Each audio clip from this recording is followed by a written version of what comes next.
Eh bien, bonjour à toutes et tous et bienvenue dans ces tutos à maths. Aujourd'hui, nous avons le plaisir d'accueillir Gwen Puglia, qui est chargée de recherche au CNRS en géographie. Et on la remercie vraiment parce que on cherchait quelqu'un qui puisse nous faire un retour expert utilisateur sur Zotero. Et elle a bien accepté de répondre à notre demande. Donc, merci beaucoup, Gwen. Et je vais te laisser la parole pour présenter ce tuto sur Zotero.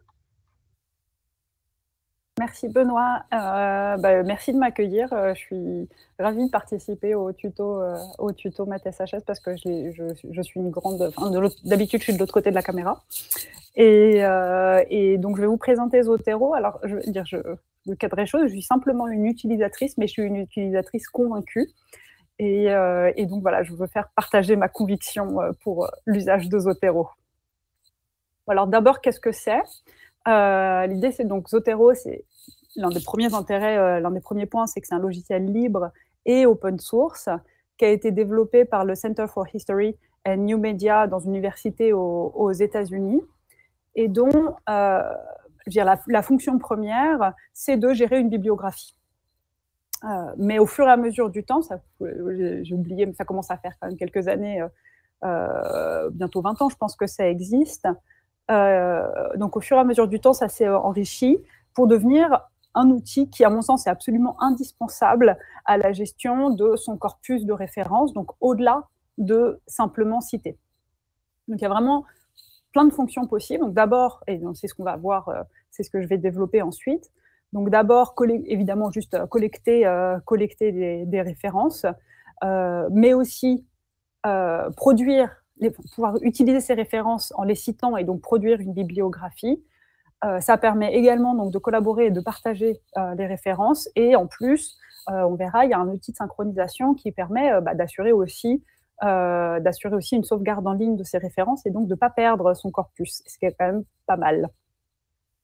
Voilà, d'abord, la première fonction, premier élément de base, c'est que c'est un outil qui permet de collecter les références, je dirais en tout genre, donc évidemment en premier les articles scientifiques, les livres, etc. qu'on consulte, mais vraiment un grand nombre de types de références possibles.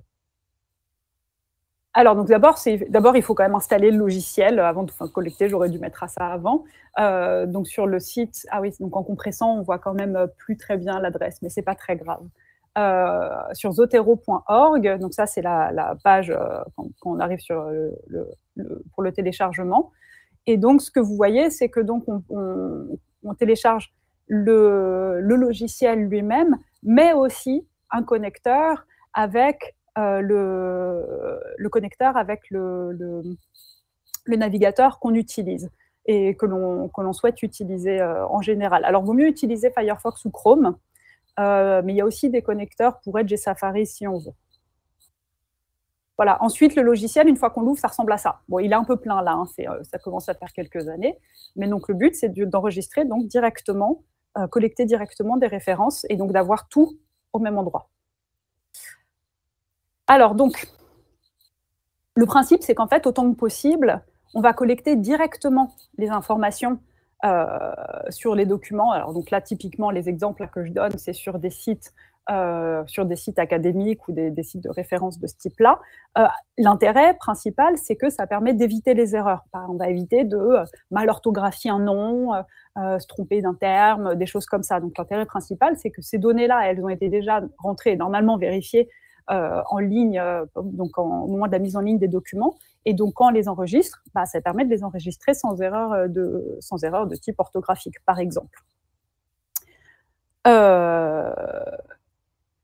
Et donc, une fois qu'on a chargé donc, le connecteur, alors là, donc, toute la démonstration, je vais vous montrer avec Chrome, hein, mais c'est pareil sur les autres navigateurs. Vous voyez, donc, il y a cette icône-là qui apparaît donc, à côté de la barre, ici. Et donc, quand on clique dessus, cette icône est toujours présente. Quelle que soit la page qu'on visite, l'icône est toujours présente. Et donc, cette icône, quand on clique dessus, il y a ça qui apparaît, et donc ça demande, ça marque que ça enregistre donc la page ou le document dans sa bibliothèque Zotero. Il suffit de cliquer dessus, ça enregistre le document, ça enregistre une capture d'écran de la page, ça enregistre la notice, donc la référence, et s'il est disponible, ça enregistre également le PDF. Là, c'est ce qu'on le voit, là, on voit qu'il le montre, qu'il a enregistré PDF parce que c'est un article en accès libre, donc ça télécharge le PDF.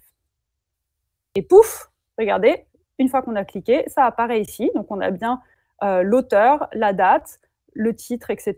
Et donc toute la notice ici avec toutes les infos usuelles dont on a besoin pour une référence. Et, encore une fois, le PDF est attaché. Donc, si je veux ensuite consulter l'article, j'ai plus qu'à cliquer sur la notice et à cliquer sur le PDF et ça m'ouvrira le PDF. Donc ça, j'en reparlerai après ultérieurement. Donc, c'est magique, ça fait tout d'un coup. C'est quand même beau. Alors, quand même, je vais mettre un tout petit bémol, c'est que quand on enregistre une référence comme ça, il faut quand même toujours vérifier s'il y a des erreurs. Là, par exemple, on voit qu'il y a une erreur. Vous voyez, la page, l'article, il n'est évidemment pas à cette page-là. Ça n'a pas de sens. Donc ça, il faudra effacer, il faudra corriger.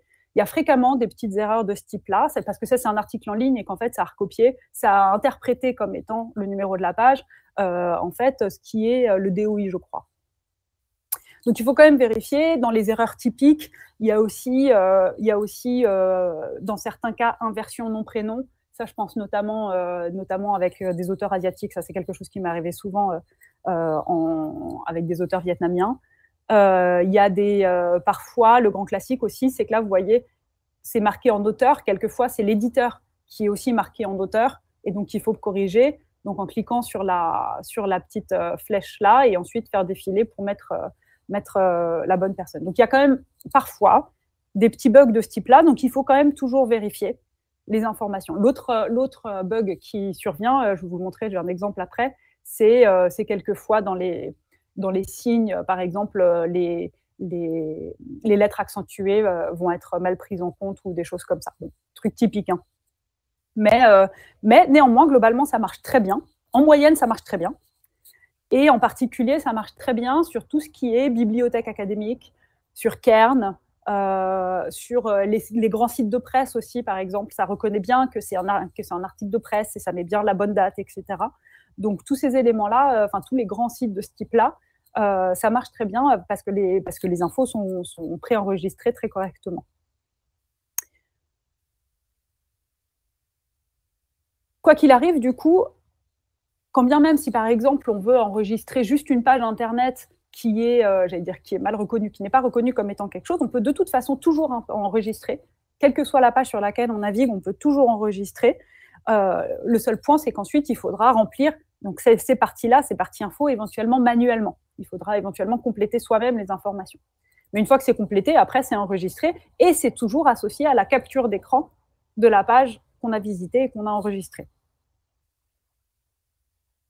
Alors, une autre manière, donc ça, c'est le truc de base, c'est la manière de base de collecter des données, donc c'est extrêmement pratique, on en reviendra, mais ça permet, par exemple, là encore une fois, je suis dans une optique de collecte académique, de recherche académique, il suffit de chercher un article, typiquement sur Google Scholar ou sur une bibliothèque universitaire ou quoi, on l'ouvre et on enregistre de cette manière-là, et ça permet donc d'avoir toute cette notice d'office bien rangée. Il y a d'autres manières de le faire. Donc, une deuxième manière de faire, c'est d'importer des PDF et en fait, ça va chercher leurs métadonnées. Donc ça, c'est typiquement quand on va dire, OK, c'est bien beau, mais moi, ça fait longtemps que je travaille, j'ai une belle bibliothèque déjà constituée, mais avec des PDF dans un dossier. Je pense il y a beaucoup de gens qui ont ce format, qui gardent leurs références bibliographiques sous ce format-là, à dire, c'est rigolo, mais je ne vais pas aller m'enquiquiner à chercher 60 articles les uns après les autres dans Google Scholar pour les rentrer, alors que je les ai déjà sur mon ordinateur. C'est un petit peu fastidieux. C'est parfait, on n'a pas besoin de faire ça. Il suffit, en fait, vous voyez, dans un dossier où on a un PDF, par exemple, on a collecté un PDF dans un dossier, il suffit de le prendre et de le faire glisser dans Zotero. Et pouf, regardez, ça apparaît, ça interprète les métadonnées, Zotero trouve par lui-même les métadonnées du PDF, et il crée la notice. Alors là, c'est pareil, comme d'hab, il faut vérifier. Mais ça, c'est quelque chose donc, qui marche très bien pour, pareil, les PDF, tous les PDF, par exemple, produits par des revues académiques ou des choses comme ça marche très bien parce que les métadonnées du PDF sont bien remplies. Pour des PDF anciens ou des choses type, je ne sais pas, un rapport de la FAO ou quoi, ça marche moins bien. Ça va enregistrer le PDF dans Zotero, mais probablement, ça ne va pas être capable, il ne va pas trouver de métadonnées. Voilà. Mais néanmoins, pour tout ce qui est article scientifique qui a été fait proprement en amont, dont le PDF a été fait proprement en amont, ça marche. Alors, il y a un autre outil pour ça. Il y a une autre manière de collecter des données. Quand on a des PDF dont on ne trouve pas les métadonnées, je vous montrerai comment faire après. Mais pour l'instant, on fait semblant que ça a marché. Voilà, pouf, le PDF, on a mis son PDF. On a donc la notice avec le PDF attaché et la note ici. Une autre manière, c'est l'outil baguette magique. Donc ça, c'est donc dans le logiciel. Donc dans la barre en haut du logiciel, vous voyez, il y a ce petit outil baguette magique. Si on clique dessus, ça dit de rentrer l'ISBN, le DOI ou voilà, les coordonnées sur PubMed, etc. Donc c'est assez large. Donc j'ai fait le test pour vous. J'ai pris Outsiders de Howard Baker. Donc je l'ai pris et j'ai copié juste l'ISBN là qui se trouve là. Pouf, et je l'ai mis. Et là, bam, ça me l'a trouvé. C'est magique, il apparaît. Alors vous regardez vous voyez là que précisément, il a un peu raté son E majuscule accentué. Donc ça veut dire, encore une fois, il faut quand même toujours vérifier comment ça enregistre. Mais ça marche. Et c'est quand même assez magique parce que ça veut dire que, par exemple, quand on travaille avec un livre papier, on peut très bien le rentrer. On n'a pas besoin d'aller chercher sur une bibliothèque ou quoi en ligne pour avoir la référence. Il suffit de mettre son ISBN. Et globalement, ça marche bien. Alors c'est pareil, il faut vérifier. Ça m'est déjà arrivé une fois de rentrer un ISBN et que ça me sortait une référence, mais qui n'était pas du tout le bon livre. Mais c'était d'un vieux livre. Donc, globalement, ça marche plutôt bien. Et en fait, je vais dire, plus on l'utilise, plus il y a d'utilisateurs, mieux ça marche, parce que autant que je sache, ça interroge ces bases de données internes. Donc voilà, plus le temps passe, mieux ça marche. Alors, juste une remarque quand même, c'est que ici, évidemment, quand on fait par l'outil baguette magique, pour le coup, ça crée strictement une référence. Il n'y a évidemment pas le livre qui va apparaître de façon magique dans son dossier. Par contre, on a la référence, donc on pourra l'utiliser ensuite pour la citer. OK, donc c'est bien la différence avec quand on enregistre directement depuis Internet, s'il y a des documents qui sont disponibles, ils sont enregistrés. Là, évidemment, ça ne crée qu'une référence. Mais néanmoins, on a sa référence.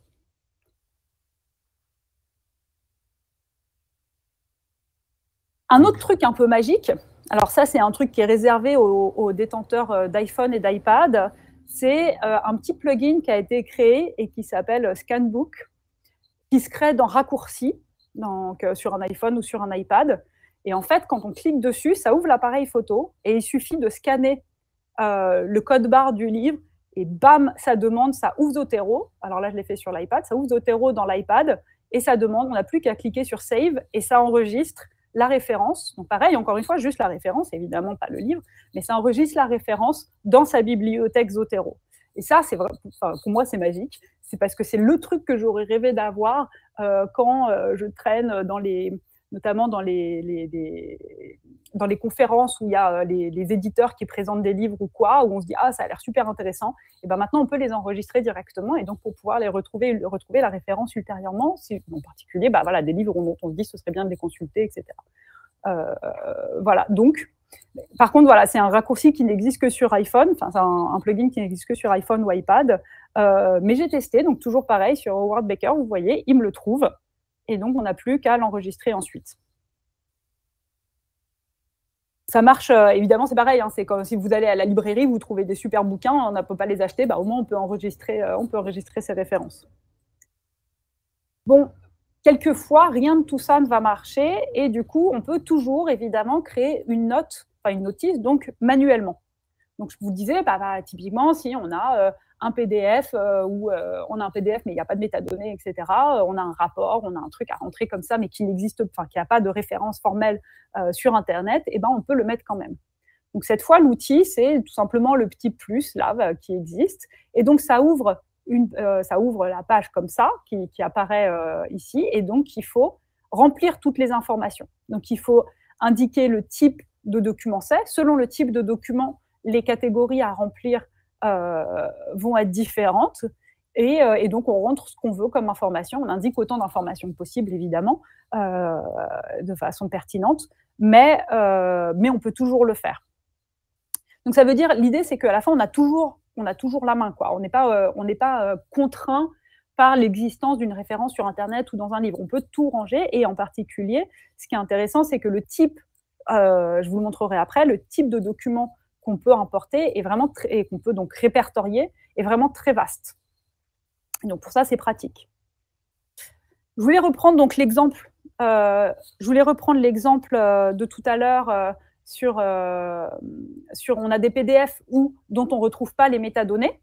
Il suffit donc, si on a ça, tout à l'heure je vous l'ai dit, donc si on fait glisser un PDF dans Zotero et qui ne trouve pas de métadonnées, il y a juste une ligne comme ça qui apparaît. Voilà. Donc, on voit, il n'y a pas d'auteur, il n'y a pas de date, il n'y a rien, il y a juste le PDF. Donc, le PDF est bien enregistré dans Zotero, mais on n'a pas de fiche en tant que telle, on ne peut rien en faire, quoi. On ne peut pas le citer, il est simplement enregistré. Et en fait, dans ces cas-là, on clique droit dessus, et puis, on clique sur « Créer un document par an ». Et à ce moment-là, ça va créer une notice à laquelle sera attaché ce PDF. J'espère que c'est clair. Donc, ça va créer une notice comme ça, et donc on va pouvoir créer la référence à partir on va pouvoir créer la référence manuellement, comme on a fait juste avant, et le PDF du document sera attaché à ça. Donc, on crée la liste, on crée la référence pour ce PDF-là.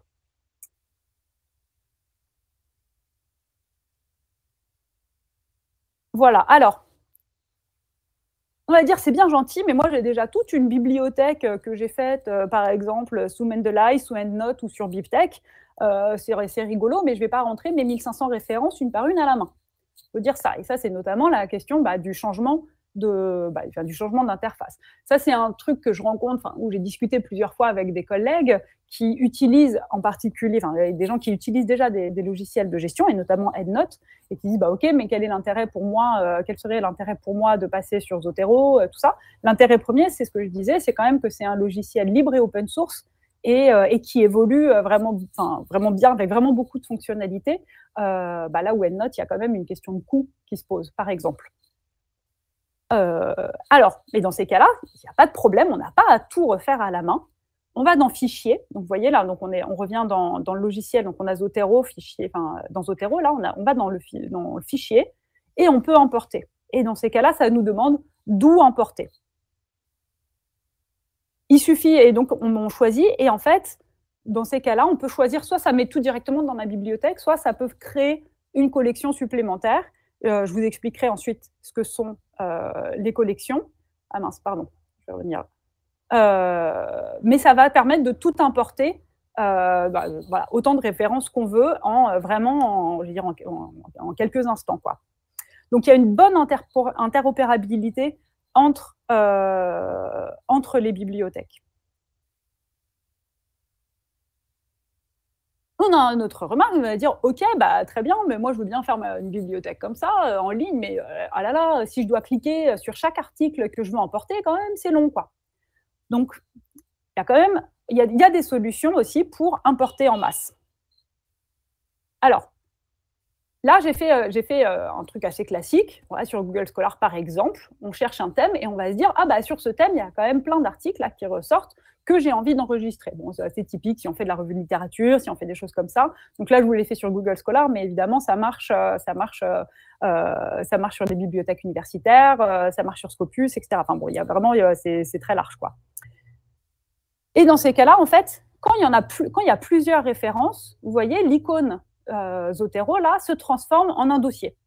Et quand on clique sur le dossier, ça ouvre cette page pop-up, et à ce moment-là, en fait, il faut sélectionner et choisir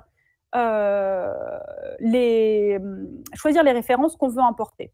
Et donc, ça en permet d'en importer tout ce qui est présent sur la page. On peut tout sélectionner et tout importer, par exemple.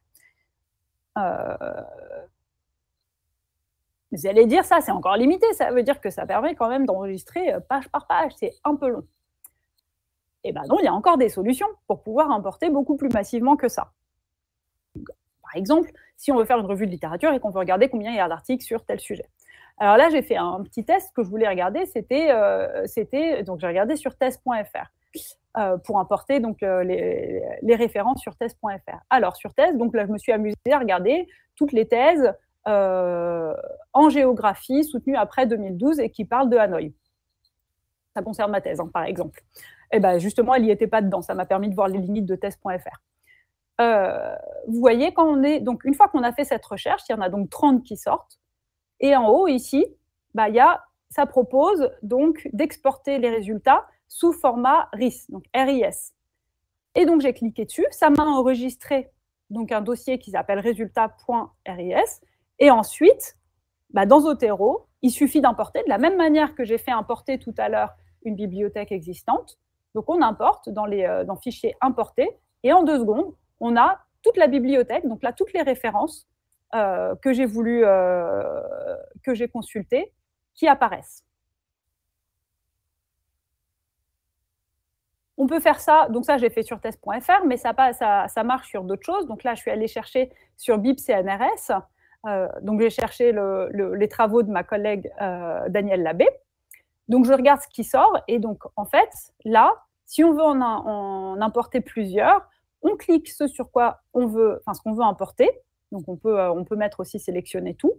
Et ensuite, à cet endroit-là, apparaît la possibilité d'exporter la sélection. Et là, c'est pareil. On peut mettre soit en format RIS, soit en format BibTeX. BibTeX est aussi importable dans Zotero, donc c'est vraiment pareil. Il n'y a pas de problème avec ça.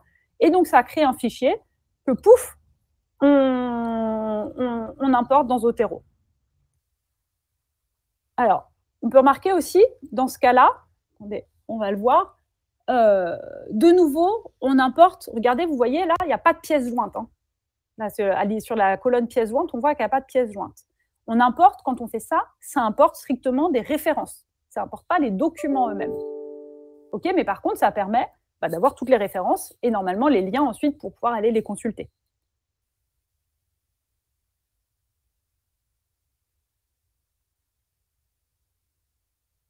Alors, j'ai voulu faire sur Progetto parce qu'on en a parlé et je suis allée voir ce que ça faisait. Alors, donc, là, j'ai cherché dans la base de données, j'ai cherché les enquêtes qui parlaient de travail et emploi et qui concernaient la Guyane. Donc, ça m'a sorti, c'était bien, travail et santé, je crois, même. Ça m'a sorti 4 enquêtes qui pouvaient parler de ça. Et donc là, ça apparaît dans Progetto, dans la barre, Zotero apparaît sous forme d'un dossier. Et donc, ça fait comme ce que je vous avais montré sur Scholar tout à l'heure, ça propose d'importer, de sélectionner ce qu'on veut importer, et ça importe en fait sous forme de document. Et donc, ce qui apparaît dans Zotero quand on télécharge comme ça, c'est donc, encore une fois, les notices avec les enquêtes, donc tout leur nom. Le type de document qui est écrit, c'est document, parce qu'il n'y a pas, dans les catégories, il n'y a pas de catégorie enquête. En revanche, vous voyez, dans les extras, c'est bien marqué que c'est un dataset. Et surtout, ce qui est intéressant, c'est qu'il y a le DOI, et l'URL qui sont présents. Et donc, ça permet, encore une fois, de s'y référer facilement ensuite. Et donc, ça permet de les citer et de cataloguer tout ce qu'on consulte de cette manière-là.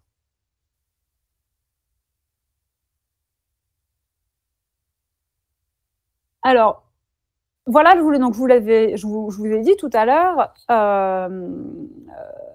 qu'il y a une très large diversité de documents qu'on peut indexer. Donc là, vous voyez, donc, le type de document, c'est toute la liste de types de documents qu'il est possible de mettre, sachant qu'en dernier ressort, on catalogue sous document et ensuite on caractérise dans le titre du document, par exemple, ou des choses comme ça. Et donc, ça donne quand même beaucoup de souplesse. Le deuxième élément que je voulais indiquer, c'est aussi que, donc vous l'avez vu tout à l'heure, si le PDF est disponible, ça enregistre un PDF, et sinon, à minima, ça enregistre la capture d'écran de la page quand on enregistre depuis Internet. Et puis, si nous, on peut rajouter aussi des pièces jointes à une référence, on peut rajouter les PDF, etc. Et donc, tous ces éléments-là, en fait, sont gardés dans un dossier en local sur l'ordinateur. C'est-à-dire que quand je fais glisser un PDF dans Zotero. Zotero va le dupliquer et le garder dans un petit dossier à lui perso, rangé dans l'ordinateur par utilisateur, quoi, dans les documents de l'utilisateur. C'est pratique parce que on va jamais toucher directement ce dossier-là. Donc moi, je trouve que c'est une protection parce que ça évite de risquer d'effacer un dossier de référence par erreur. Et aussi, quand on sauvegarde son ordinateur, il est sauvegardable. Et ce dossier est également trouvable, ce qui permet de le transférer d'un ordinateur à un autre. Si on passe pas par l'outil de synchronisation, ça permet du coup de recopier en fait l'intégralité et de restaurer l'intégralité d'une bibliothèque en passant par ce dossier local. Donc, c'est transférable assez facilement. Voilà, si vous avez... Alors, moi, je ne vois pas du tout la partie discussion. Si vous y a des questions ou quoi, n'hésitez pas à m'interrompre momentanément. Est-ce qu'il y a des questions, Benoît? Alors, oui.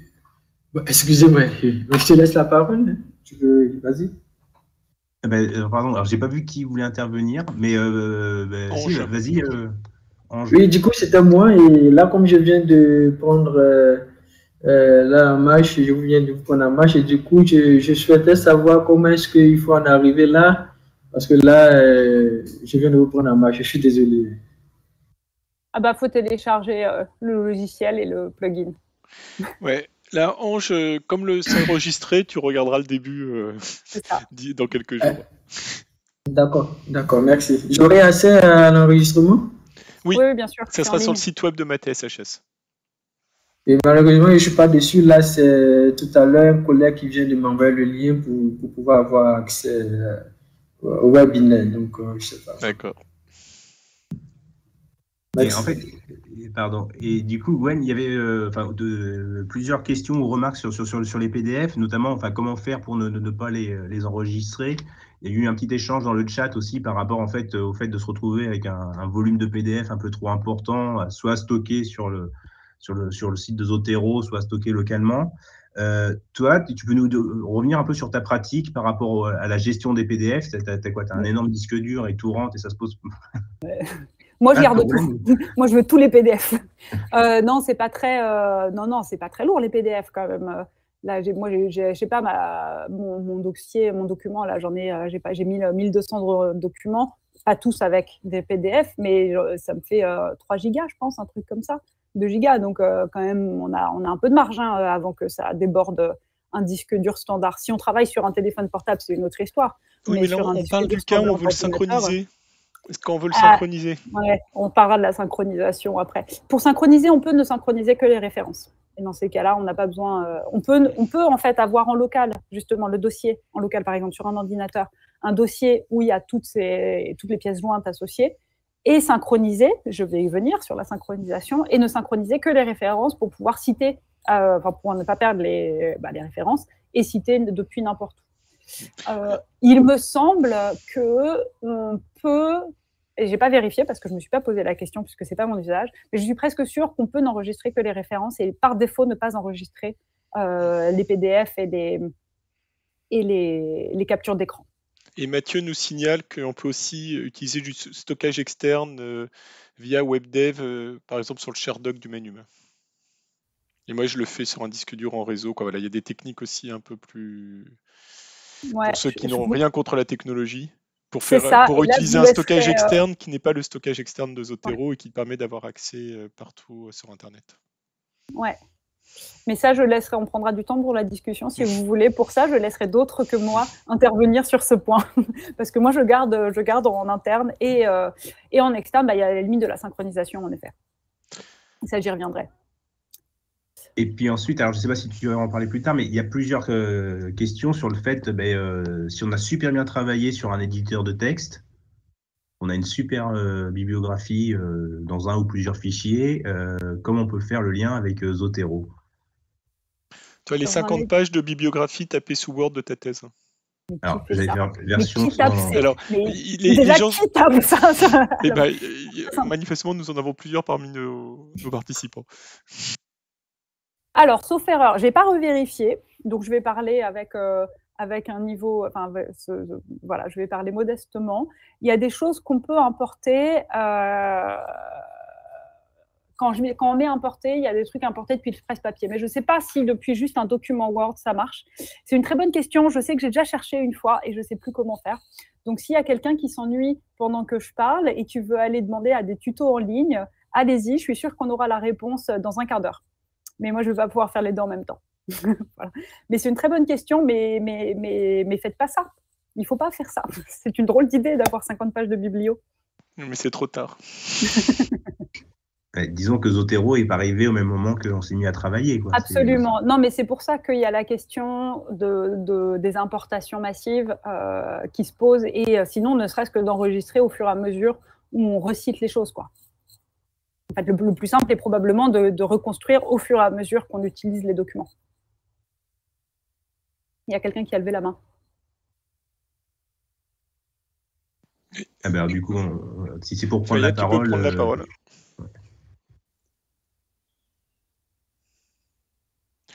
J'ai l'impression que c'est une main levée par erreur. J'ai tellement de trucs à vous dire que du coup, je vais passer à la suite. Alors, on va dire, c'est bien beau de faire une belle bibliothèque, mais le but, c'est quand même à la fin de pouvoir ressortir ça, typiquement comme les 50 pages dans Word, de dossiers dans Word. Donc, comment on fait? Et alors, l'un des atouts de Zotero, c'est que d'office, il y a des connecteurs avec OpenOffice, LibreOffice et Word qui sont intégrés et qui apparaissent dans la barre d'outils. Alors pareil, là, je vais vous montrer dans Word parce que moi, c'est ce que j'utilise, mais ça fait pareil dans OpenOffice et LibreOffice. Hein. C'est pas en propriétaire. Donc, une fois qu'on a téléchargé Zotero, ça a téléchargé ce connecteur et donc, quand on rouvre Word, par contre, il faut évidemment fermer et rouvrir, mais une fois qu'on rouvre Word, il y a ça qui apparaît en plus. Et donc, quand on ouvre cette partie-là, cet onglet-là, il y a tous les outils de Zotero de base qui apparaissent. Alors, donc, au départ, il suffit d'écrire un texte et de cliquer sur cette icône-là, Add, Edit, Citation. Et donc, à chaque fois, dans chaque nouveau document Word, à chaque fois qu'on ouvre pour la première fois Zotero dans un document Word, il nous demande de choisir les préférences, c'est-à-dire qu'il nous demande comment on veut citer, quel type de format on veut citer. Alors, par défaut, c'est le Chicago Style en auteur-date. Évidemment, ça se change. On reviendra sur la question des styles après. Sachant que, évidemment, on doit choisir. À chaque fois que Zotero s'ouvre, on doit choisir. Mais c'est quelque chose qu'on peut changer en cours de route. On change n'importe quand. Il n'y a pas de problème. On n'a pas besoin de refaire un nouveau document Word pour changer le format, heureusement. Alors, donc, une fois qu'on a fait ça, donc, quand on clique sur « Ajouter donc, une citation », il y a cette petite barre rouge-là qui apparaît. Et donc, c'est là-dedans qu'on va taper ce qu'on cherche. Alors, ce qui est intéressant, c'est que là, on n'a pas besoin d'avoir en tête forcément la référence exacte. Typiquement, quand on a, par exemple, je pensais s'il y a des utilisateurs de LaTeX, quand on doit, dans LaTeX, pour citer, il faut connaître l'identifiant de la référence qu'on veut citer. Par exemple, il y a de la souplesse pareil de recherche, mais là, en fait, on peut mettre un peu n'importe quoi. Donc, par exemple, j'ai commencé à taper language et je regarde dans ma bibliothèque tout ce qui contient ce mot. Enfin, ça me fait apparaître tout ce qui contient ce mot-là, en général dans le titre ou en mots-clés ou quoi. Donc, pareil, si je mets 2019, si je suis en train de me dire « Ah, je veux citer un truc, je sais que c'était en 2019, mais je ne me rappelle plus », je tape 2019 et ça me déroule, ça me propose une liste déroulante avec tout ce que j'ai qui a été publié en 2019. Et donc, en dernier, je me dis, oui, mais je ne veux pas citer seulement une personne, je veux citer plusieurs choses. Donc, je me suis cité moi. Il suffit donc de cliquer. Une fois que j'ai trouvé la bonne référence, donc là, vous voyez ce qui est en bleu, je clique dessus, ça apparaît de cette manière-là, mais je peux continuer à écrire dans la barre. Okay, donc, c'est ce qui va permettre de mettre dans une même parenthèse, puisque là, j'ai mis en style auteur-date, ce qui va mettre dans une même parenthèse, par exemple, 3, 4, 5 références possibles. Donc là, du coup, j'ai mis moi et j'ai rajouté mon directeur d'unité. Je trouvais que c'était bien de l'embarquer dans la même galère. Donc, je choisis ça. Je choisis cet article-là. Et pouf, c'est magique. Je rédige un texte très intéressant. Et vous regardez, en auteur-date, il y a mon premier papier que j'ai mis et le deuxième papier que j'ai indiqué dans l'ordre dans lequel je les ai installés ici. Vous voyez, là, j'ai mis ça en premier, l'autre. On peut évidemment intervertir. Hein. Il suffit de déplacer, ensuite cliquer, déplacer. Et voilà, on met entrée et ça apparaît comme ça. Et donc, c'est quand même ça le gros intérêt, c'est que du coup, l'appel des références est extrêmement pratique en cours de rédaction. Parfois, quand on écrit un truc, on n'a pas envie que l'auteur apparaisse. Par exemple, comme l'a dit Baker, je n'ai pas envie que ça apparaisse entre parenthèses Baker 2011, parce que c'est génial, c'est pas comme ça qu'on fait, c'est pas propre. Dans ces cas-là, il y a quelque chose d'assez simple. En fait, dans la barre rouge, je choisis une fois que j'ai choisi la référence, il faut recliquer en clic normal sur l'auteur en question. Et alors, il y a cette petite boîte qui apparaît, cette petite boîte de dialogue qui apparaît. Et vous voyez, on peut mettre ignorer l'auteur, mais on peut aussi préciser la page. Donc, ce qui est intéressant, par exemple, quand on fait une citation précise, où j'ai besoin de dire à quelle page c'est, à quelle page tout ça, on peut mettre un préfixe. Par exemple, si je peux écrire voir par exemple, et donc dans la parenthèse, ça apparaîtra en disant voir par exemple Puglia 2017.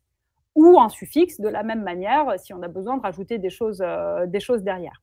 Bon, là, je me suis juste contentée d'ignorer l'auteur, et voilà comment ça apparaît. Vous voyez ici, on n'a bien que la date qui apparaît, sauf que la date, c'est une balise active, et ce qui fait que dans mes références ensuite, dans la bibliographie que je vais produire, eh ben, il aura bien identifié qu'il faut citer Baker. Alors que si j'avais juste écrit 2011 à la main, évidemment, dans ma bibliographie, je n'aurais pas ça qui apparaît. Donc là, ça va bien créer une balise active de Zotero. Voilà, donc une fois que j'ai ça, une fois que j'ai ce texte avec tout ce que j'ai cité là, un texte très intéressant, je me dis, ok, mais maintenant, ce que je veux faire, évidemment, c'est créer ma bibliographie, créer ma liste de références. Et donc, il suffit de cliquer cette fois sur Add Edit Bibliography, et pouf, ça apparaît automatiquement. Et donc, c'est ça le truc qui est assez génial, c'est que donc, et qui est vraiment super pratique par rapport au fait de faire des choses à la main, où on est en train d'écrire un truc et il suffit, on dit, ah bah oui, mais c'est bon, j'ai mis dans mon document Word de bibliographie, c'est que là, à chaque fois qu'on va changer une référence, ça va mettre à jour automatiquement la bibliographie. Et donc ça, je vois, c'est en particulier l'intérêt, je ne sais pas, entre une deuxième version et une première version d'un article ou quelque chose comme ça, c'est que la liste de la bibliographie, elle va être constamment à jour par rapport à ce qui est cité, sous réserve évidemment que ce soit cité proprement avec des balises Zotero.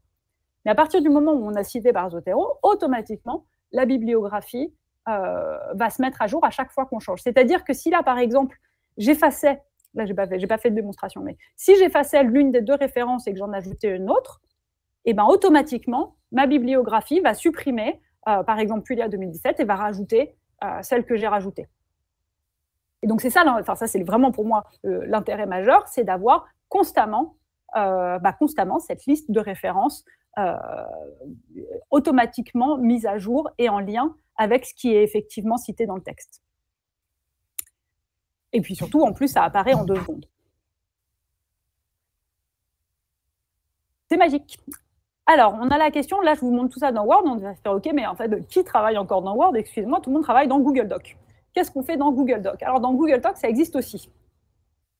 Dans Google Doc, il y a Zotero qui apparaît aussi donc, dans la liste, ici, et donc c'est pareil, il suffit de cliquer dessus. Alors là, on n'a pas d'icône, mais enfin, on a la même chose, on a les mêmes possibilités que dans Word, et donc il suffit de citer. Regardez, ici aussi, on peut citer heureusement, et là, j'ai cité les collègues, et pouf, après, ça ajoute dans la bibliographie, ça fait exactement pareil, donc avec les formats par défaut, donc c'est assez facile. Il y a donc de la même manière, si je marque Add Citation, à la fin, ça me fait la même barre rouge, ça fonctionne exactement comme dans Word, ça me fait la barre rouge, il faut que je cherche dans la bibliothèque, je choisis qui je cite, etc. Donc c'est tout pareil. Il y a néanmoins une limite. Il y a néanmoins une limite, c'est que quand on télécharge le document en local, donc assez typiquement, quand on a fait un Google Doc, à la fin, on le télécharge en document pour le mettre sur son ordinateur et l'expédier à quelqu'un, par exemple. En fait, à ce moment-là, les balises Zotero en fait, sont transformées en lien vers zotero.org. Et si on refait un copier-coller ensuite dans le document, dans un Google Doc. Donc là, ça, c'est une expérience que j'ai eue avec, on écrit un papier à plusieurs dans Google Doc, on le télécharge pour l'envoyer à l'éditeur, on doit faire une V2, et en fait, si on fait un copier-coller dans un Google Doc, à ce moment-là, en fait, ça a perdu toutes les balises. Et ça, c'est pour moi la grosse limite, parce que c'est assez pénible de devoir tout refaire, à chaque fois refaire refaire toutes les citations à chaque fois. Je ne sais pas si c'est clair ce que j'ai dit. Mais pour moi, c'est la grosse limite, c'est ce retour en fait, c'est le passage, la sortie de Google Doc et retour dans Google Doc. Comme tu suggères que tu aies pu être très légèrement imprécise, j'en profite.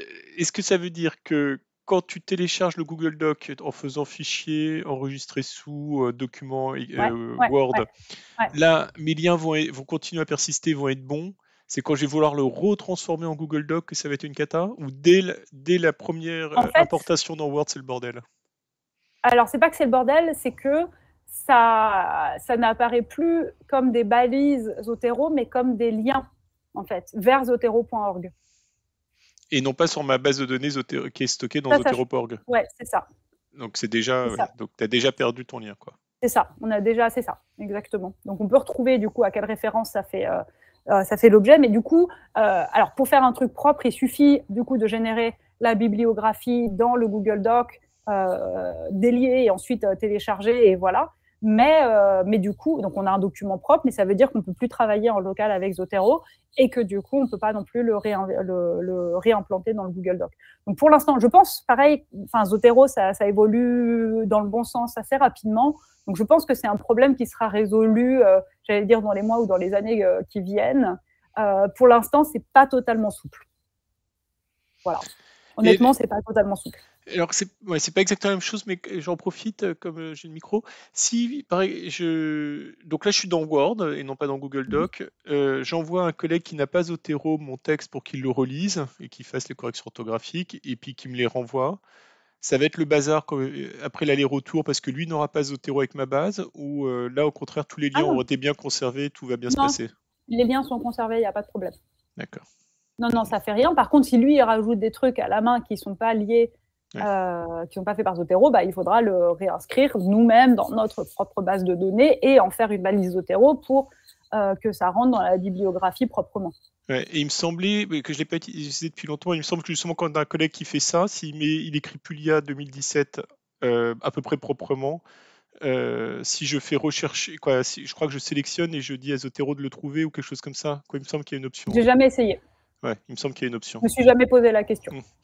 Est-ce que tu travailles avec des collègues d'élite qui ont tous Zotero? Pas du tout, pas du tout. J'ai des collègues qui me mettent en commentaire leurs références et je vais chercher la référence, je l'enregistre dans ma base de données et je fais une balise. Voilà. Non, j'ai beaucoup de collègues qui font semblant d'utiliser, qui n'utilisent pas. On espère qu'ils sont connectés. Il y avait une question de Diana Lopez que je vais peut-être reformuler parce que moi, quand tu crées tes références biographiques dans ton document, est-ce que tu peux les faire par catégorie? C'est-à-dire, je ne sais pas moi, sociologie générale, sociologie de l'alimentation. On va y venir. Le rangement de la bibliothèque, on va y venir. Pour l'instant, on produit des bibliographies. Après, on va y venir dans. Bon, écoute, on te laisse dérouler. Je vais le dire. C'est la troisième partie. Mais la réponse, en gros, est oui, on peut. Alors, qu'est-ce que je voulais dire ensuite? Ah ouais, voilà. Là, on va dire, OK, donc on a ça, on a une bibliographie, mais la revue à laquelle on veut soumettre nous dit oui, mais non, alors moi, j'aime pas du tout la virgule là, j'aimerais mieux que ce soit en italique comme ça, et puis s'il vous plaît, mettez 2 points après le nom. Voilà. Et donc, les revues, dans ces cas-là, qu'est-ce qu'on fait? Ça veut dire qu'il faut qu'on change le style de citation. Ou alors, pire, il y a des revues qui disent « Oui, mais non, en fait, on veut tout en note de bas de page plutôt qu'en auteur-date. » Voilà, par exemple. Alors, dans ces cas-là, comment on fait? On va dans le… Donc, quand on est dans Word, vous avez vu, donc là, il y a les préférences du document, donc les Document Preferences. C'est le truc qu'on a réglé au tout début, la première fois qu'on a ouvert Zotero dans ce document-là, mais que donc on peut rouvrir n'importe quand. Et donc, il y a cette page-là qui s'ouvre. Et donc là, il suffit de choisir le style de citation. Et pareil, encore une fois, automatiquement, le style de citation se met à jour. C'est-à-dire que là où j'avais, par exemple, des auteurs dates, si je veux mettre dans le style de Nature à la place, ça va me faire des crochets 1, 2, 3, 4, 5, par exemple. Donc, ça le met automatiquement à jour toutes les balises qui existent déjà dans le document. Donc ça, c'est assez pratique parce que ça permet vraiment de passer d'un style à un autre, je veux dire, automatiquement. Autre façon de faire, on va dans le logiciel cette fois, on va chercher dans le logiciel, enfin, c'est pas une façon de faire, c'est pour ajouter des styles quand on a. Et vous voyez, donc là, dans Zotero, on clique dans Zotero, sur Préférences, on a donc, pareil, cette boîte de dialogue qui s'ouvre, et alors là, il suffit de cliquer sur cette partie-là, Citer. Et donc là, on a l'onglet Style, et donc on a tous les styles qu'on a, toutes les feuilles de style qu'on a sur notre ordinateur. Et donc, on peut déjà utiliser. Mais évidemment, on n'a pas toutes les feuilles de style, et évidemment, la revue bidule machin qui veut son style particulier, possiblement, on ne l'a pas. Et donc, il faut qu'on cherche. Alors, il y a plusieurs... Si on a le plus simple, c'est que cette revue-là, par exemple, elle est super, ou cette université-là, elle est sympa. Elle nous a dit, oui, je voudrais que vous fassiez comme ça. Tenez, je vous envoie ma feuille de style. Et donc, elle nous a envoyé un document en .csl. Il suffit dans ces cas-là de cliquer sur le plus là, et ça ouvre une boîte de dialogue où on n'a plus qu'à télécharger la fiche en .csl, et pouf, on met OK, et voilà. Et maintenant, ce style-là apparaît dans la liste des styles possibles à utiliser. Donc, ça veut dire que dans mon document Word ou dans mon document Google Doc ou whatever, il suffira, dans les préférences, il suffira ensuite de sélectionner la ligne qu'on veut là pour pouvoir utiliser, donc pouvoir ajuster la manière dont la bibliographie se présente. Donc ça, c'est dans la vie magique où on dispose d'une feuille de style. Une autre solution, c'est d'aller chercher, si nous on veut le faire moi-même, c'est d'aller chercher dans l'entrepôt des styles. Donc, il faut cliquer cette fois sur « Obtenir d'autres styles ». Okay, ça ne marche plus, si ça y est. Obtenir d'autres styles, et donc ça nous ouvre l'entrepôt de feuilles de style de Zotero. Et donc là, on peut chercher. Il y a plusieurs façons. Donc, vous voyez, il y a déjà les formats. On peut choisir les formats selon ce qu'on préfère. Donc, si c'est juste auteur-date, en note de bas de page, etc. Et on peut choisir les champs. Donc, on peut chercher ce qu'on a en géographie, on peut chercher ce qu'on a en physique, etc. On peut aussi chercher, assez typiquement, en fait, on a besoin de se cadrer avec les caractéristiques de telle revue en particulier. Donc, il suffit de taper, là, dans la barre de recherche, il suffit de taper le début du nom, et ça nous a fait apparaître ce qui existe. Donc là, j'ai cherché, je me suis dit, bah, super, j'ai envie de soumettre à World Development, donc je vais aller chercher la feuille de style de World Development. J'ai quand même envie de vérifier à quoi ça sert, à quoi ça ressemble. Donc, il suffit de passer, en fait, sa souris sur le titre de la revue, donc ce qui permet aussi de les choisir. Là, par exemple, quand on a toute la liste, vous voyez, il y en a quand même 10 000, hein, donc ça laisse quand même un peu de marge de choix, de style de citation. Il suffit de passer dessus, et ça fait apparaître la manière dont ça se présente. Donc, vous voyez, ça présente comment se présente un papier, comment se présente un blog, enfin une note de blog ou des choses comme ça. Donc, on voit à quoi ça ressemble. Ça permet donc de visualiser les styles avant de les télécharger. Donc ensuite, il suffit donc de cliquer par exemple sur World Development et pouf, c'est pareil. Maintenant, immédiatement, il apparaît dans la liste des styles que je peux mobiliser. Ok, donc c'est super facile. Ensuite, dans les préférences du document, il suffit de choisir ce style-là et ça met tout à jour automatiquement. Alors, parfois, la revue d'archéologie de Trifouilly-les-Oies, éventuellement, son style n'est pas déjà dans la base de style, parce que là-dedans, on trouve... Alors, il y a pas mal de styles universitaires, on trouve quand même à peu près toutes les grandes revues, etc. Mais on ne trouve pas absolument tout. Alors, dans ces cas-là, ce qu'on peut faire, c'est chercher un style proche. Et quand même, à la fin, savoir où on met la virgule, il y a quand même des chances qu'il y ait des styles proches qui existent déjà. Dans ces cas-là, alors, ça ne marche plus, si ça y est. On va donc on peut chercher sur les styles de citation, l'éditeur de style. Par exemple, là, ici, j'ai la revue Ecogéo. J'ai ouvert un papier dans Ecogéo. Et donc, j'ai surligné la manière dont est présenté, enfin, j'ai copié la manière dont est présenté un papier dans la bibliographie d'Ecogéo. Et je l'ai collé pour chercher le style. Et là, il me propose des choses qui sont proches. Voilà. Il me propose des choses qui sont proches, donc je peux les regarder. Ensuite, j'ai plus qu'à en sélectionner une et regardez, immédiatement, là, il y a marqué pareil, on peut les télécharger directement dans Zotero. Il y a le lien et ça permet de télécharger la feuille de style dans Zotero. Donc, ça permet de trouver des styles qui sont souvent assez proches de ce dont on a besoin. Enfin, on va dire, ouais, mais non, je suis encore pas content, j'ai toujours pas trouvé ce que je veux dans ces cas-là, et puis on a envie de faire quand même les trucs vraiment par soi-même, exactement comme on veut. On a aussi la possibilité d'ouvrir l'éditeur de style. Vous voyez, donc on revient là sur l'onglet Citer, avec tous les styles, donc dans Zotero, dans le logiciel de Zotero, et on peut cliquer sur l'éditeur de style. Et donc là, ça nous ouvre. Alors là, j'en avais un qui était on en a un qui est déjà sélectionné, et en fait, on part d'un qui existe déjà, et ça nous ouvre la page d'édition, mais il faut savoir coder, il faut savoir le déterminer. Donc, c'est en langage XML. Donc, on peut partir d'un style qui existe déjà et ensuite enregistrer sous pour en créer un nouveau et lui donner un nouveau nom.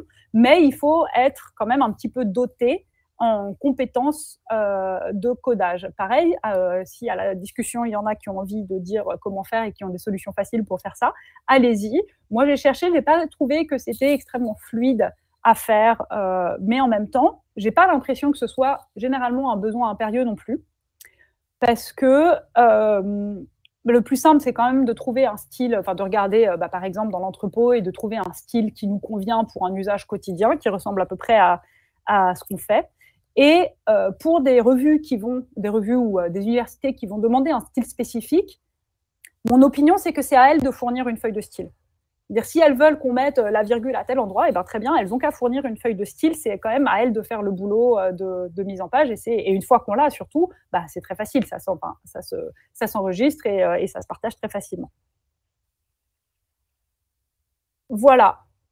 Alors, on en était donc du coup à partager. Donc, on a fait des bibliographies, on les a normées, mais éventuellement, parfois, on a besoin d'envoyer juste 3 références à un collègue. On est en train de parler, il nous parle d'un truc, et on a envie de lui envoyer 3 références. On va peut-être pas ouvrir un document Word, citer, produire la bibliographie pour lui envoyer 3 noms. Hein, ce serait un petit peu fastidieux. Mais heureusement, les gens qui ont créé Zotero, ils ont pensé à tout. Pour ça, en fait, il suffit, si on veut mettre juste partager une référence, en fait, il suffit de sélectionner là où les références qu'on veut envoyer, et ensuite, on fait juste un glisser-lâcher, donc drag and drop, depuis Zotero, par exemple, ici, dans un email, et pouf, ça apparaît directement mis en page. Donc, comme ça permet de vraiment juste glisser, coller, et on a une bibliographie automatiquement mise en forme. Donc, c'est quand même très pratique. Ça marche. Donc là, j'ai donné l'exemple dans un email, mais ça marche dans à peu près n'importe quel document texte, hein, et ça produit une bibliographie mise en forme. Alors, ça veut dire que c'est mis en forme avec on peut changer la mise en forme automatique de base. Mais je ne vais pas vous le montrer ici parce que on vient quand même vraiment dans le détail des trucs. Mais c'est quelque chose qui se change si ça ne nous plaît pas la manière dont ça apparaît. On va dire, OK, mais moi, je voudrais faire une bibliographie pour mes étudiants. J'ai besoin de leur envoyer 50 références. Si je dois aller cliquer sur les 50, drag and drop comme ça, c'est quand même un petit peu fastidieux. Alors, on a d'autres solutions pour ça. Par exemple, on va venir aux collections. On a créé une collection. Donc, par exemple, ethnologie générale. Je vais vous expliquer après comment on fait. On a une collection où je veux tout exporter. Je veux dire, voilà, là, j'ai fait une collection pour mes étudiants sur un sujet. J'ai envie de leur partager toute la bibliographie sur ce sujet-là. Et on clique droit sur le dossier et il y a marqué « Créer une bibliographie à partir de la collection ». Et là, ça nous donne, pareil, ça nous sort une feuille de dialogue où on choisit le format, on choisit le style, encore une fois, on peut choisir le style. Et ensuite, on peut choisir la création, donc voilà, soit en HTML, soit dans le presse-papier, soit typiquement en RTF, donc format de texte de base. Et voilà, ça nous sort un document en RTF, donc enregistré sur notre ordinateur, de ce format-là. Et donc, ça permet de sortir le document Word de 50 pages que nous souhaitions tout à l'heure, avec toutes les références, sans avoir eu besoin de passer pareil, par citation, produire une bibliographie. On peut les extraire directement depuis Zotero et produire ce document.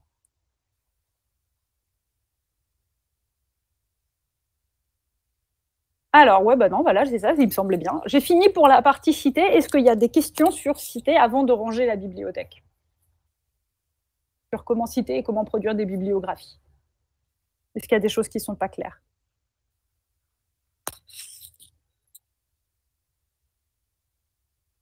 Alors, il y avait des remarques dans le chat, mais sur le... Tu as une question, alors, pendant que Benoît fait la synthèse, il y en a une qui est toute bête, c'est « Je suis preneur de nouvelles explications sur comment exporter un très grand nombre de références d'un coup, car depuis notre bibliothèque Zotero sur un document Word. » De cette manière-là. Alors, si c'est un très... Alors, donc, depuis la bibliothèque, par exemple, si on veut exporter toute sa bibliothèque, il suffit de cliquer droit là-haut, là, sur ma bibliothèque, et avoir l'option créer une bibliographie à partir de la collection, ou alors choisir les 500 références qu'on a envie d'exporter. Dire créer une bibliographie à partir de la collection, ça ouvre cette page-là. On choisit le format d'exportation. Voilà, par exemple, RTF, ça s'ouvre dans Word, hein, c'est le truc de base, c'est le format texte de base. Et on met OK, et voilà, on a le document. Ouais, facile. J'espère que c'est clair, je ne peux pas expliquer vraiment autrement, mais c'est très facile dans ce cas-là. L'option, c'est créer une bibliographie.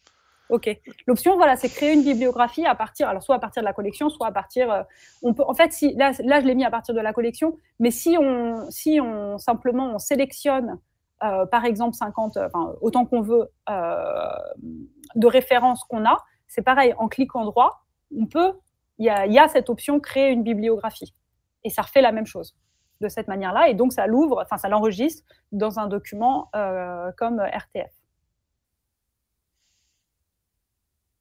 Ok, Benoît, il y a d'autres questions ou on passe à comment on range? Alors, il y avait une autre question sur en fait, mais c'est lié aux feuilles de style des revues, et notamment des revues. Alors par contre, c'est un cas auquel j'ai jamais été confronté, c'est on demande des noms abrégés de revues. Oui, alors vas-y, je te laisse répondre. Alors, quand on enregistre depuis les sites académiques, souvent, alors là, je n'ai pas d'exemple et puis je veux pas risquer de partager mon écran et que ça fasse tout bugger, mais dans la fiche de la notice, il y a une ligne titre abrégé. Et en fait, quand on va enregistrer depuis un site académique, fréquemment, ce nom abrégé apparaît. Ce nom abrégé est enregistré. Puis sinon, il faut l'enregistrer à la main, ce qui est un peu pénible. Mais si la notice vient d'un site académique, souvent le titre existe en abrégé. Et dans ces cas-là, ensuite, il suffit de trouver un style qui a les titres abrégés, qui propose les titres abrégés. Donc, il faut trouver une revue qui a des styles abrégés et utiliser cette feuille de style-là. Mais c'est dans les entrées d'une notice. Par contre, c'est pas toujours mis automatiquement, quoi. C'est ça la limite, parce que c'est quand même, pour le coup, ça commence à être un petit peu du détail. C'est là où ça dépend un peu des besoins de chacun. Enfin, je pense que ça allait systématiquement sur les revues médicales, notamment. J'utilise beaucoup de titres abrégés. Un peu moins en SHS. En SHS, on aime bien mettre beaucoup de mots. Ok, on reviendra dessus après si vous avez d'autres questions. Pour l'instant, on a dit OK. Donc maintenant, on va aller travailler sur le logiciel lui-même. On a collecté plein de références, c'est super, mais c'est vite le grand bazar. Comment on fait pour organiser tout ça? Alors, par défaut, tout ce qu'on enregistre est enregistré dans ma bibliothèque. Et c'est toujours le cas. On enregistre toujours dans ma bibliothèque. Toutes les références, tout ce qu'on enregistre, toutes les notices qu'on crée sont dans l'onglet général, ma bibliothèque. Mais éventuellement, on peut avoir envie de faire des sous-dossiers. Alors moi, en termes d'usage, ce que je trouve très pratique, c'est d'avoir, vous le voyez là, c'est d'avoir des sous-dossiers. Enfin, ce que je crée, c'est des sous-dossiers quand alors pas par sujet, mais justement par thème de recherche ou par projet de recherche ou par papier que je dois écrire. Quand j'écris, si j'écris un papier, j'ai besoin de chercher, je recherche des références spécifiquement pour ça, et donc j'ai envie de les rassembler à un endroit particulier parce que c'est sur une thématique particulière. Dans ces cas-là, on clique là sur ce petit bouton-là, donc le dossier avec un plus, et ça crée une nouvelle collection, donc qui apparaît sous ma bibliothèque, qu'on appelle absolument comme on veut, puis après, vous voyez, elles sont rangées par ordre alphabétique. Et en fait, ensuite, on peut alimenter la collection en choisissant des références qui sont dans sa bibliothèque, et on a juste à les prendre et à les faire glisser dans la collection. Ok ? Elles continueront toujours d'apparaître dans ma bibliothèque, qui contient toujours toutes les références, mais elles apparaîtront aussi, j'aurais dû vous montrer, elles apparaîtront aussi, donc juste la petite sélection, dans la collection qu'on a choisie. Ok ? Est-ce que c'est clair ? Voilà, ça fait des sous-dossiers. qui continuent néanmoins d'apparaître dans ma bibliothèque. Alors ça, c'est quelque chose qui est ce côté récursif, c'est quelque chose qui est réglable. On peut avoir des papiers qui n'apparaissent que dans les dossiers, mais ce n'est pas en degré zéro, c'est quelque chose qu'il faut régler. Par défaut, tout est dans ma bibliothèque. On peut créer des collections qui seront des découpages sans que ça retire de ma bibliothèque. Voilà, ce sera, j'allais dire, aux deux endroits. Ouais. Ce qu'il faut faire, du coup, ce à quoi il faut faire attention, là où il faut être prudent, c'est que si par exemple, j'ai une référence, je suis dans un des dossiers là, et là, une référence, je veux l'effacer, si je l'efface aussi de la bibliothèque. OK ? En fait, la référence, si je l'efface en faisant supprimer la référence, ça va aussi la supprimer de la bibliothèque. Donc, en fait, pour supprimer une référence d'une collection, il faut cliquer droit et cliquer sur « Supprimer de la collection », parce que sinon, ça supprime en entier, ce qui n'est pas très pratique. Voilà, ça, c'est un petit détail, mais il faut faire attention. Mais du coup, je ne l'ai pas montré. Donc ça, c'est la première manière de classer sa bibliothèque, c'est de créer des collections. Mais moi, je trouve que ce n'est pas le plus pratique, parce que si on fait des collections thématiques, par exemple, je peux avoir une collection sécurité alimentaire et puis une question Hanoï, qui sont deux des thématiques de ma thèse. OK, mais en fait, il y a plein de références qui vont aller dans les deux. Et donc, ce n'est pas forcément idéal après pour rechercher. Donc, une autre manière de classer, c'est les marqueurs. Alors, tout à l'heure, je vous avais montré donc, la page avec des références. On était là sur l'onglet « Info », mais en fait, vous voyez, il y a d'autres onglets derrière. Donc, « Info », c'est là où il y avait tout ce qu'on a rempli, auteur, date, etc. Il y a tout ça. Mais donc, ensuite, on peut aller dans l'onglet « Marqueurs ». Et là, on peut rajouter des marqueurs. Les marqueurs, c'est donc des mots-clés. Auxquels vont être associés, qu'on va associer à un document.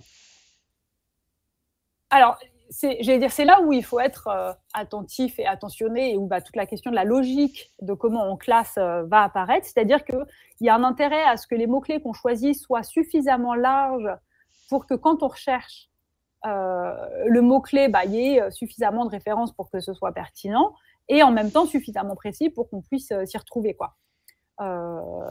Typiquement, pour moi, je ne vais jamais utiliser le mot-clé géographie, puisque à peu près les 3/4 de ma bibliothèque, c'est des articles de géographie, des papiers qui concernent de la géographie. Par contre, je crois que je dois avoir un marqueur anthropologie, parce que j'ai quelques papiers où l'approche, c'est vraiment de l'anthropologie, et puis ça m'intéresse de savoir lesquels faire, par exemple. Voilà. Donc, il y a un enjeu, mais ça, c'est du coup quelque chose de très, très individuel, de savoir quel est le thésaurus de mots-clés qu'on utilise et quels mots-clés on met sur un texte. Qu'est-ce qui fait sens pour soi? Pourquoi, quand on enregistre une référence, pourquoi elle nous intéresse, quoi. Donc, voilà. Après, il n'y a pas de limite en tant que tel. Il suffit donc de l'ajouter. On peut mettre autant de marqueurs qu'on veut. Voilà, à la condition que moi je pense qu'il y a un intérêt à pas non plus en mettre 25 par papier, parce que sinon, à moins que ce soit les papiers essentiels, mais néanmoins sinon à la fin on s'y retrouve plus. L'intérêt, c'est que par exemple, moi donc dans ma collection de 1100 références, j'ai envie de me dire ok, qu'est-ce que j'ai qui parle du changement climatique, et dans ces cas-là, j'ai plus qu'à cliquer sur le marqueur changement climatique, j'ai j'ai plus que 77 références qui sortent, j'ai les 77 papiers que j'ai classés, auxquels j'ai associé le marqueur changement climatique, qui apparaissent. Donc ça, c'est vachement pratique pour chercher, pour avoir une approche thématique et pour pouvoir organiser sa bibliothèque, pour savoir ce qu'on a dans sa bibliothèque sur des thèmes généraux. Mais encore une fois, c'est pour ça que c'est quand même quelque chose de très personnel, puisque ça dépend vraiment de son champ de recherche, de ce qu'on en fait, etc. Par ailleurs, je peux me dire, ok, mais moi, ce que je veux voir, c'est le changement climatique, mais je veux aussi voir ce qui concerne le changement climatique au Vietnam. Et dans ces cas-là, je vais cliquer sur Vietnam et ça fait « et », c'est pas « où ». Ça va me montrer les papiers où j'ai mis à la fois le marqueur Vietnam et le marqueur changement climatique. Ok, c'est pas l'un ou l'autre, c'est les deux. Donc ça va être beaucoup plus réduit, mais ça permet de coupler, donc ça permet de cibler. Voilà, alors pour ajouter des marqueurs, je l'ai dit, on se met dans l'onglet marqueur et puis il y a marqué ajouter. Alors, je voulais dire un truc avant. Ouais, non, c'est pas grave. D'abord, je vais vous montrer. On met ajouter et en fait, le mieux à faire, c'est de commencer à le taper, donc juste une ou deux lettres, et d'utiliser l'autocomplétion. le gros intérêt de faire ça, c'est de voir ce qui existe déjà et donc d'éviter les doublons. Et notamment, typiquement, éviter le singulier pluriel, le français anglais, celui avec accent ou sans accent, etc. quoi.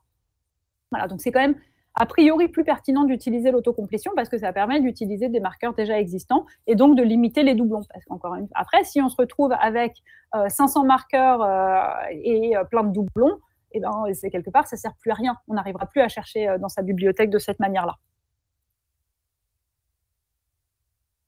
Juste pour être sûr compris, les marqueurs, il y en a 0 quand on télécharge pour la première fois Zotero. Hein. C'est nous qui créons tous nos marqueurs. Hein. C'est perso. Alors, il y a un autre, je pensais le dire plus tard, mais en fait, je vais le dire tout de suite. C'est que, en fait, par défaut, Zotero télécharge, quand on télécharge depuis, donc par exemple depuis Kern, par défaut, Zotero télécharge les mots-clés associés. Okay, donc sur certains sites académiques, ce n'est pas du tout systématique, mais sur Kern, je suis à peu près sûre que ça le fait. Par défaut, il télécharge, donc par exemple, un papier qui va avoir, il va prendre les marqueurs qui ont été déterminés en général par les auteurs et il va les ajouter, donc chacun comme mots-clés. Alors, c'est à la fois, dans ces cas-là, en fait, tout ce qui est automatique, là, cette icône bleue, là, le petit tag bleu, il est en orange. Ce qui est téléchargé automatiquement, les marqueurs téléchargés automatiquement, ils apparaissent en orange. En bleu, c'est ceux qu'on a fait nous-mêmes. À la fois, c'est pratique, parce que du coup, les marqueurs existent déjà, et que donc on sait de quoi parle le document. À la fois, la grosse limite de ça, c'est que déjà, les marqueurs ne sont pas toujours adaptés à nos propres besoins. Enfin, il suffit de les effacer dans ces cas-là. D'une part, et d'autre part, ça fait facilement des doublons, quoi. Ça va faire facilement des doublons en termes de langue. Les doublons, pareil, surtout singulier, pluriel. Je crois même qu'il est sensible à la casse. Donc majuscule, minuscule, ça va influencer, etc. Donc à la fois c'est pratique, mais à la fois, moi, ça fait pas mal de temps que j'ai désactivé ça. Ça se désactive dans les préférences. Dans la feuille de base de préférence, on peut désactiver l'import automatique des marqueurs.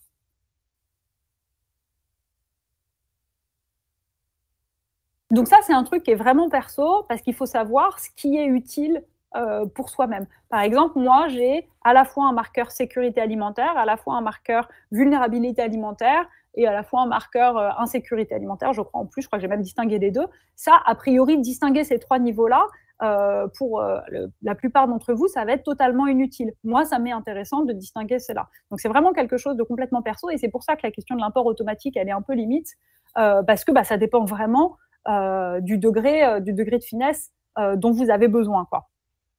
Après, voilà, moi, je recommande quand même vraiment beaucoup d'associer des marqueurs à chaque fois qu'on enregistre quelque chose. C'est un peu long et fastidieux, mais de le faire à chaque fois, mais c'est possible. Un petit détail quand même, c'est qu'on peut en mettre plusieurs. On n'a pas à chaque fois besoin d'en mettre un, cliquer sur plus, faire la ligne d'après. On peut très bien, si on risque pas de faire des doublons, on peut très bien mettre, en fait, on reste appuyé dessus, on fait Shift Entrée, et ça permet de passer à la ligne d'en dessous, et on peut en mettre autant qu'on veut comme ça, et ensuite, lui, automatiquement, il va en faire 5 différents, plutôt que 1 avec 5 mots. Est-ce que c'est clair ce que je dis ?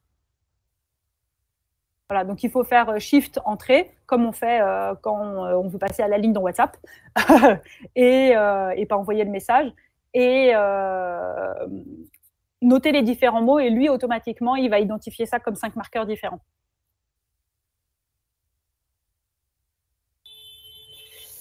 Alors, on peut quand même aussi, si on ne les a pas fait au départ, on peut quand même faire de l'ajout massif à des marqueurs. Donc, une fois qu'on a créé un marqueur une fois, il suffit de le créer donc, dans un document, il va apparaître donc, dans la liste ici.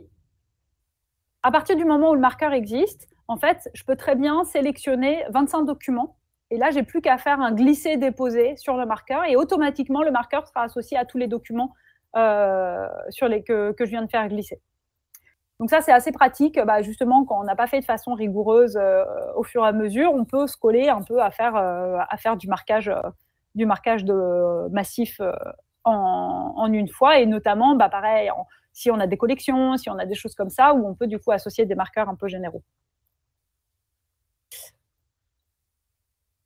Mon point à la fin, c'est quand même de dire que c'est important de garder ça un petit peu à jour parce que c'est ce qui, enfin voilà, c'est ce qui permet de s'y retrouver. Enfin, c'est l'un des éléments vraiment qui permet de s'y retrouver facilement. Si on a des doublons ou si on a un mot justement qui nous convient plus ou c'est pas la bonne langue ou quoi, il suffit de cliquer sur le marqueur, clic droit, pardon, pas cliquer dessus, clic droit sur le marqueur et on peut le renommer. Et en fait, donc par exemple là, j'ai risque au singulier. Si je le renomme et je le mets au pluriel, vous voyez, là, il existe déjà. Alors, automatiquement, tous ceux qui étaient marqués au singulier vont rentrer dans ce marqueur-là. Okay, il va reconnaître automatiquement que c'est le même mot, quoi. Donc, ça, voilà, c'est ce qui permet, d'effacer les doublons, quoi.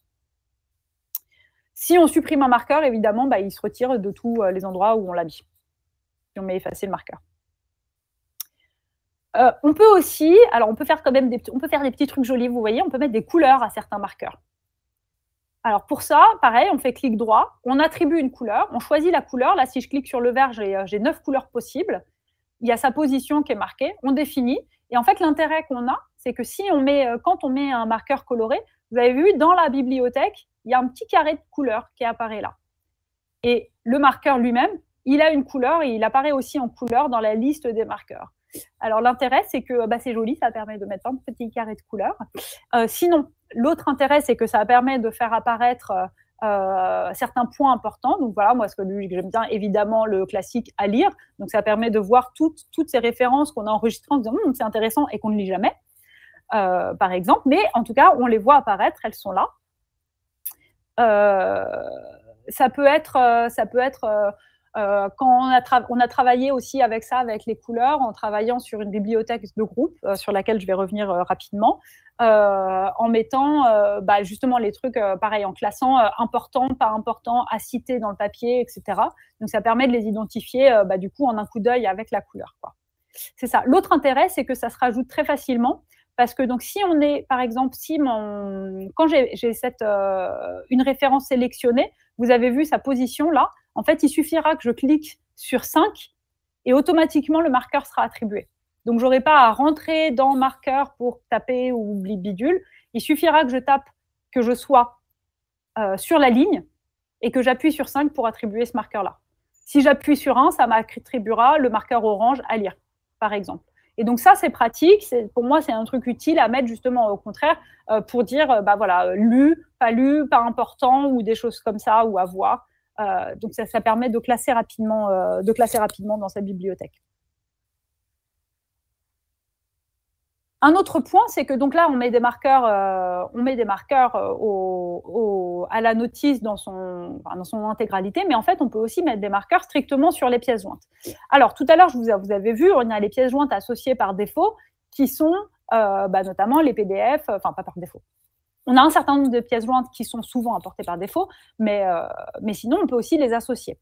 Donc, par exemple, on peut créer une notice et mettre le PDF du document si on l'avait, nous, dans un dossier où on peut associer des images. Par exemple, si on veut faire une référence, ça c'est beaucoup pour les archivistes, on va pouvoir associer des photos à une référence et rentrer cataloguer l'archive, etc. Donc, pour ça, quand on est sur une référence, on clique droit et il y a marqué « Ajouter une pièce jointe ». Et on a intérêt à mettre « Joindre une copie enregistrée d'un fichier » parce que dans ces cas-là, les autres, ça crée un lien. Si on fait une copie enregistrée, alors, c'est ce que je vous disais tout à l'heure, ça va enregistrer ce fichier dans le petit dossier Zotero, tout bien, tout propre, et on ne risque pas d'avoir un lien cassé ensuite. Tout est au même endroit. Moi, l'intérêt que j'y vois, donc à part la question, par exemple, des photos d'archives, c'est, je vais lire un très gros rapport sur l'état de la sécurité alimentaire dans le monde en 2021. J'ai un dossier statistique qui m'intéresse, et je peux faire une capture d'écran et l'associer à la référence. Mais du coup, j'aurai que ce morceau-là, mais sauf que c'est mon morceau sélectionné. Et dans ces cas-là, à cette capture d'écran, je peux lui associer un marqueur. Donc, par exemple, là, j'ai ma capture d'écran. Vous voyez, en bas, dans la liste, j'ai les marqueurs qui apparaissent. Et donc, je peux mettre, par exemple, statistiques. Et donc, ça va me permettre ensuite de retrouver toutes les statistiques que j'ai pu enregistrer, ou tous les dossiers, ou quoi. Enfin, encore une fois, ça dépend de ce que vous faites. Ça peut être archives, ça peut être ce que vous voulez. Mais ça permet, du coup, de retrouver y compris sur les pièces jointes. Ce qui veut dire qu'ensuite, quand je vais chercher ce marqueur, ça va me faire apparaître la pièce jointe et pas toute la notice. Et donc, moi, je trouve ça assez intéressant quand on va travailler, vraiment quand on en fait un outil de catalogage de nombreuses données de recherche. Juste, pardon, Gwen, est-ce que tu peux revenir sur l'attribution des codes couleurs? Ouais. C'est un peu du détail, ouais. Oui. Donc, du coup, là, la couleur verte, c'est à la position 5, donc c'est le code 5. Et donc, tu sélectionnes une référence bibliographique, tu mets clic 5 dessus, et ça attribue la couleur. Voilà, c'est ça. Ouais, c'est ça. C'est un raccourci clavier pour… Exactement, c'est ça. C'est que ça fait un raccourci pour attribuer un marqueur. Et c'est l'intérêt. On peut en mettre 9 comme ça. D'accord. Je pense que c'est l'intérêt principal, à part mettre de la jolie couleur, c'est l'intérêt principal, c'est de pouvoir les mettre très rapidement.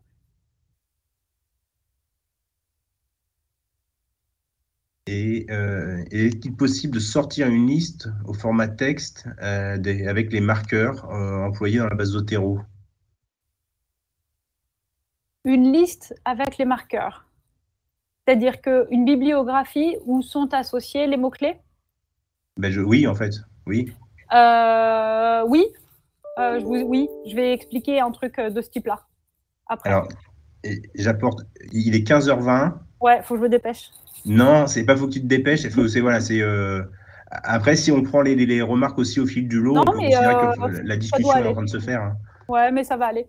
D'accord. Et sinon, il y a Mathieu qui est impatient de questionner sur la version 6 de Zotero. Hein, c'est la version 6. Ouais, mais je vais aller vite sur la fin, sur les nouveautés. Voilà, là, donc on a fini de ranger ça. Voilà, je voulais vous montrer. Donc ensuite, on a sa liste des marqueurs qui apparaît. Un des trucs intéressants à mettre, et ça, je pense surtout aux doctorants ou choses comme ça, un marqueur de type lu inintéressant, c'est assez cool à mettre. Et en fait, d'enregistrer une référence en marquant qu'on l'a déjà vue, c'est pas mal parce qu'on a quand même une grosse tendance à relire 4 fois un papier et dire « Ah, mais c'est pas intéressant », alors que si on l'a enregistré et qu'on l'a bien marqué comme « En fait, ça, c'est hors sujet », c'est assez pratique, quoi, de pouvoir éviter de rechercher 12 fois les mêmes choses. Vite fait, vous voyez, moi, j'ai fait le choix de faire apparaître les auteurs, la date, les titres, mais aussi les dates d'ajout. Mais en fait, vous êtes très libre d'utiliser, on peut faire apparaître et disparaître d'autres colonnes. Et donc, pour ça, il suffit de se mettre sur la colonne là, clic droit, et on choisit, on clique ou on déclique, et on choisit ce qu'on fait apparaître. Ça, c'est pareil, c'est de l'ergonomie pour que chacun puisse ranger en fonction de ce qui lui est pertinent. Et ensuite, là, donc moi, j'ai classé par nom de créateur, mais on peut très bien classer par année, par exemple. Il suffit de cliquer sur année et automatiquement, ça va se classer en ordre croissant ou décroissant, etc. Ça, c'est de la base, c'est facile, il n'y a pas d'enjeu. Dernier élément pour cette partie rangée, l'enjeu, c'est quand même de pouvoir s'y retrouver. Et donc, il y a 2 outils de recherche. Il y a l'outil de recherche simple qui se trouve ici. Donc, il suffit, par exemple, là, j'ai commencé à taper l'auteur, donc même que tout à l'heure, Daniel Labbé, et ça me montre tout ce que j'ai dans ma bibliothèque avec Daniel Labbé. Mais en fait, il y a quand même un petit truc dans cet outil de recherche simple, c'est qu'on peut choisir où on cherche. Donc là, quand j'ai tapé Daniel Labbé, ça a cherché strictement dans le titre, le créateur ou l'année. Mais je peux aussi lui dire de chercher strictement dans les marqueurs, par exemple, et les champs, mais je peux aussi lui dire de chercher partout. Donc, quand je dis partout, ça veut dire qu'il va aussi chercher dans les pièces jointes. Donc, il va aussi scanner les PDF, etc. Donc, ça, c'est quand même déjà assez performant. Mais il y a aussi un outil de recherche avancé, la deuxième loupe ici. Et alors là, c'est un outil de recherche assez classique. On lui dit où chercher. On lui donne les conditions, donc soit à une ou à toutes les conditions.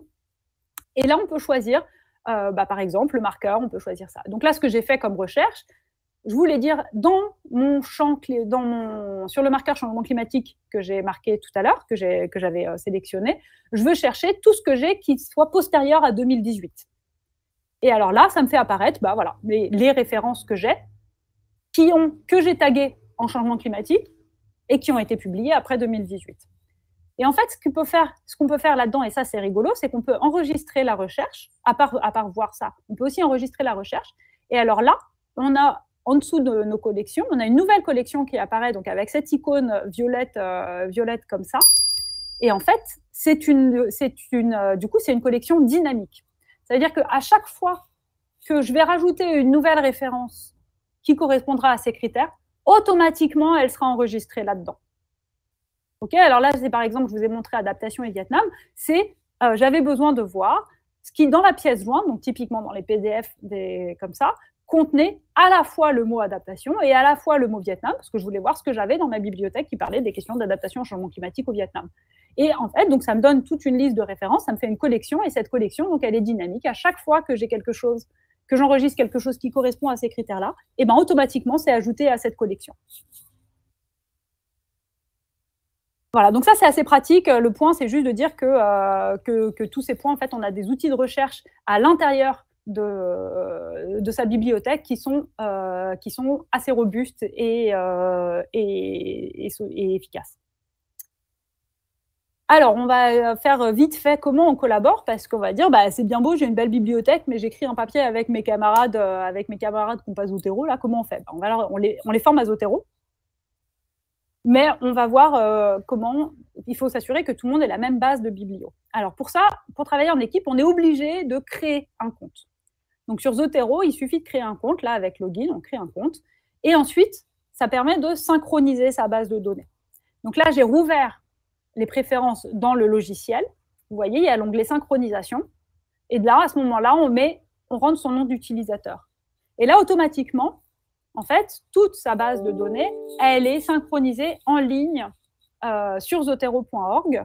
Et donc, si je me reconnecte sur un autre ordinateur, j'installe Zotero et que je re-rentre mon nom d'utilisateur, bah, automatiquement, ça va retélécharger toute la bibliothèque que j'ai déjà constituée. Donc, c'est hyper pratique. Et à chaque fois que je vais rajouter une référence sur l'une de mes machines, ça va, à chaque fois que c'est de nouveau connecté à Internet, automatiquement l'uploader aussi sur l'autre machine. Donc ça, c'est extrêmement pratique quand on travaille sur plusieurs machines et aussi pour avoir une sauvegarde en permanence. La limite, c'est celle du volume, mais je n'en parlerai pas maintenant parce qu'il y a des manières d'éviter. Il suffit de payer au pire. Alors, une fois qu'on a son compte Zotero, on peut créer des bibliothèques de groupe. Donc, on est sur zotero.org.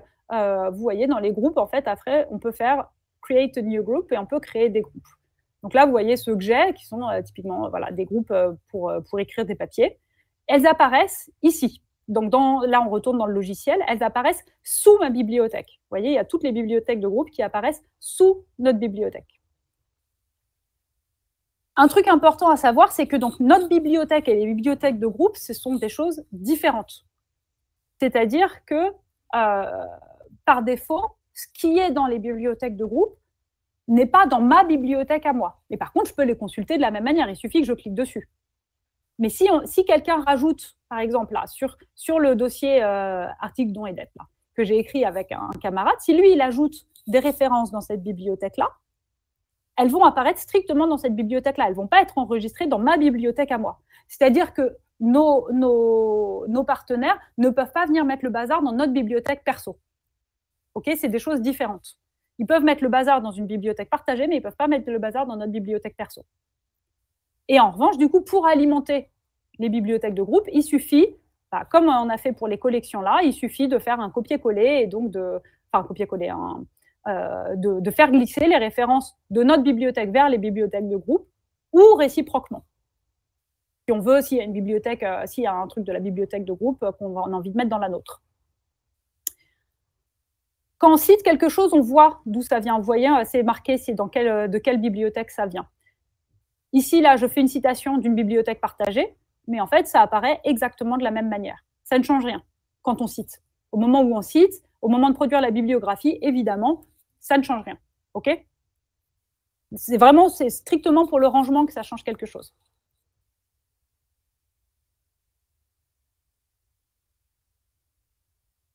Alors, juste, si quelqu'un fait une modification dans ta bibliothèque de groupe, toi corrige par exemple les points d'interrogation de Becker, ça va le corriger sur tes deux références ou juste celle qui est dans le groupe?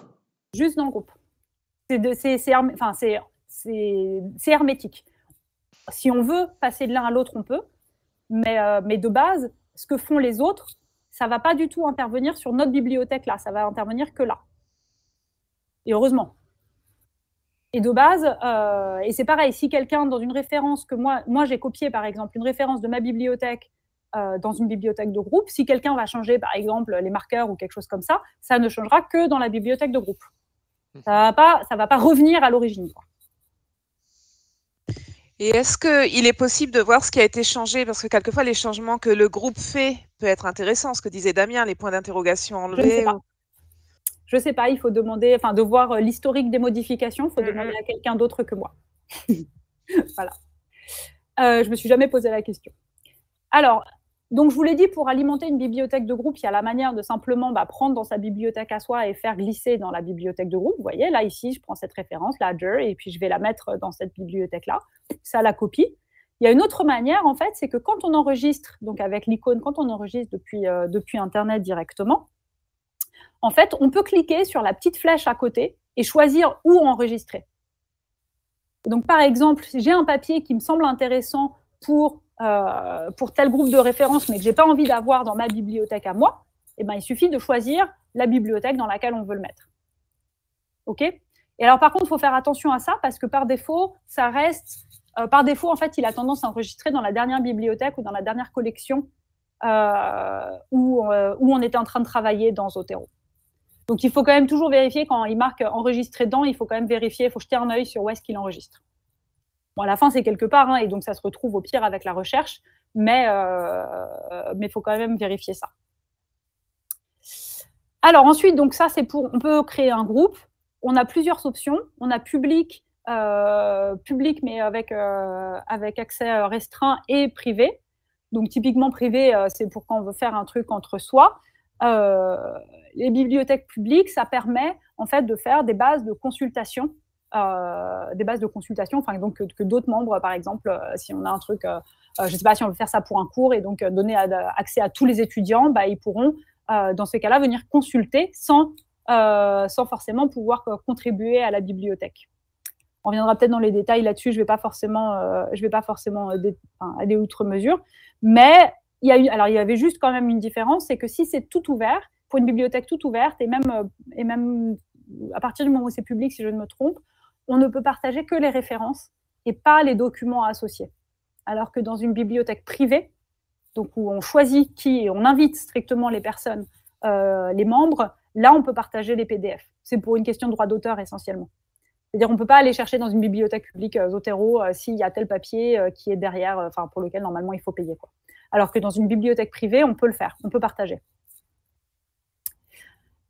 Mais qui dit qu'il y a des bibliothèques publiques veut dire qu'on peut chercher des comptes. Alors là, du coup, je me suis dit, tiens, si je tape INSHS, qu'est-ce qui se passe? On a une bibliothèque qui sort et donc qui a un ensemble de références sur la science ouverte. Donc, je l'ai consultée. Donc, j'ai cliqué dessus pour la consulter.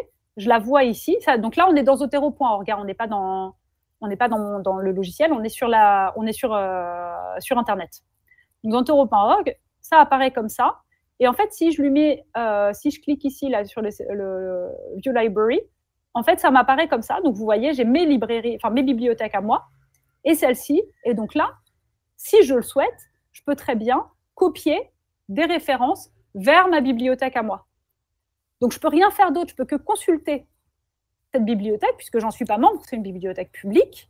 Je peux simplement la consulter, mais je peux enregistrer des références directement vers ma bibliothèque. Donc voilà, ça c'est utile parce qu'il y a certains labos, il y a certains groupes de recherche, il y a certaines bibliothèques, il y a des groupes des groupes thématiques ou quoi, qui font des bibliographies un peu fondamentales. Et donc ça peut être vachement pratique à consulter, je pense en particulier pour les étudiants.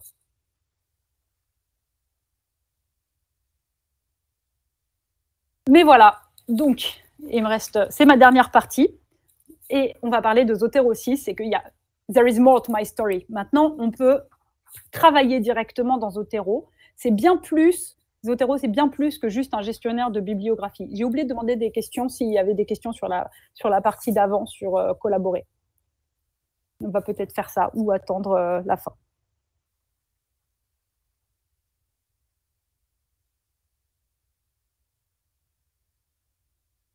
Non, c'est bon. Bon, ok, oui. Alors non, c'est juste que ça y est, tout le monde est assommé.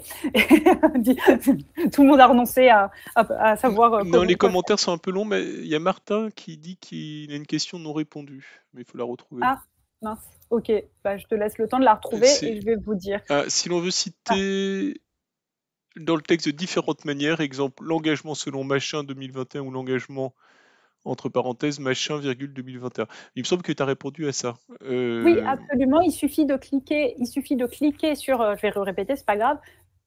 Quand on a sélectionné la référence, donc dans la barre rouge, une fois qu'on a sélectionné la référence et que donc on a le nom qui apparaît, il suffit de cliquer dessus.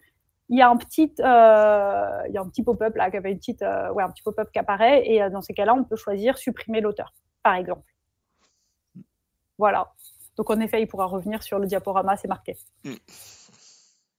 Alors, l'intérêt, ça c'est en particulier vrai depuis la version 6, qui a été quand même un peu une révolution, et je ne vous cache pas mon engouement pour la version 6 de Zotero sortie il y a quelques semaines.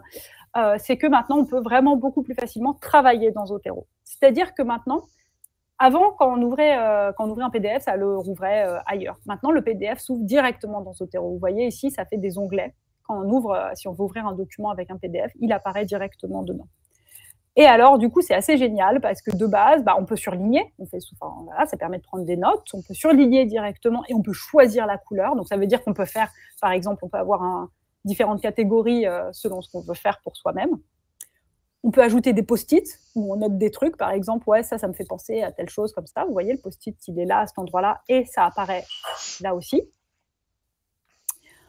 On peut encadrer des morceaux. Donc là, ça revient à ce que je vous disais tout à l'heure sur un rapport. Ça permet de sélectionner, par exemple, un tableau qui nous est super intéressant, voire une partie de tableau. Donc voilà, ça permet de retrouver ça. Et qu'est-ce que je voulais montrer? Voilà. Et tout ça est enregistré, donc tout ça apparaît là. Mais en fait, ici, là, tout à droite, on peut faire, donc en cliquant sur, il y a une petite partie, la note. En fait, on peut extraire tout ce qu'on a surligné en une note. On peut extraire toutes nos annotations en une note. Donc, regardez. Là, il suffit, donc en cliquant sur le plus, ça dit ajouter une note fille à partir des annotations. Et donc, ça va me faire une note, vous voyez, toutes les annotations de ce que j'ai surligné donc dans le texte, ce que j'ai écrit sur mes post-it, etc. Ça apparaît comme une note. Donc, une note, ça apparaît comme une pièce jointe à la référence initiale. OK, vous avez vu, il y a la référence, il y a le PDF sur lequel j'étais en train de travailler, et comme là, je lui ai dit d'extraire une note fille à partir des annotations, pouf, il me fait une note ici, et donc j'ai toutes les notes que j'ai prises sur ce document. Donc c'est génial, parce que ça veut dire que ça m'extrait tout ce que j'ai surligné, ça m'extrait le texte pour m'en faire des citations attachées à la référence de base. Moi, je trouve ça génial. Avant, il fallait faire, c'était un peu plus compliqué que ça, mais maintenant, voilà, ça se fait tout automatiquement, tout bien. Et en plus, ensuite, on peut citer directement une note. C'est le nouveau truc aussi, on peut citer une note directement dans son document Word. Ici, on va insérer une note. Alors là, vous voyez, la barre rouge, elle est devenue jaune. Et on peut chercher. Alors là, voilà, j'ai mis des annotations. Alors après, ça donne un truc un peu moche parce que j'ai pas du tout fait de mise en page. Là, du coup, ça me fait comme ça. Mais ça veut dire que ça va me chercher dans mon annotation. Ça, je l'ai fait vraiment vite fait. J'ai pas fait un truc propre. Mais ça me met tout ce que j'ai sélectionné sur le texte en question. Enfin, tout ce que j'avais appris en note dans le texte sur le PDF, qui me l'a mis en note, ça me le met ici. Benoît a l'air sceptique, mais je te jure, c'est hyper bien. Alors, les notes... Non, je suis vraiment bluffé de... J'ai bien fait de venir, en fait. Lyon, je suis impressionné. Alors, donc les notes, elles apparaissent donc en pièces jointes des références. Donc, il y a la manière là, de faire des notes à partir des annotations, mais en fait, de manière générale, on peut faire des notes. Vous voyez, donc tout à l'heure, on a vu l'onglet info, on a vu l'onglet marqueur, et il y a l'onglet notes. Et donc, il suffit d'en ajouter, on peut en ajouter autant qu'on veut, et en fait, on peut écrire ce qu'on veut dedans. Donc, un truc qui est vachement pratique, bon, ça, là, on parle des questions de méthode de travail. Moi, en général, en fait, quand je lis un document en entier, ou quoi, je vais noter pourquoi je l'ai utilisé. Donc, par exemple, si c'est pour préparer un cours, je marque la date et je marque préparation de tel cours, par exemple. Si c'est pour tel papier, je vais marquer le nom du papier sur lequel je suis en train de travailler et prendre les notes que j'ai à mettre dessus. Donc jusque-là, ce que je faisais beaucoup, c'était de copier-coller les morceaux, les extraits du texte qui me paraissaient intéressants. Mais maintenant, ça se fait de façon beaucoup plus fluide avec ce système de surlignage et du coup d'extraction automatique. C'est beaucoup plus fluide et surtout, du coup, c'est beau, c'est propre, quoi. Mais du coup, ces notes, elles apparaissent là. Et ça, c'est hyper intéressant pour garder pourquoi on a consulté le doc, ce qui est intéressant dans le document, donc sans avoir à relire à chaque fois, et donc de tout garder au même endroit, toute la trace de notre travail de recherche, quoi, concrètement. Donc ça, je trouve ça hyper pratique. On peut dire OK, et donc on arrive un peu à la question sur les marqueurs tout à l'heure, je vais y répondre, mais du coup de façon un peu plus large. On va dire OK, mais du coup tout ça c'est enfermé dans Zotero.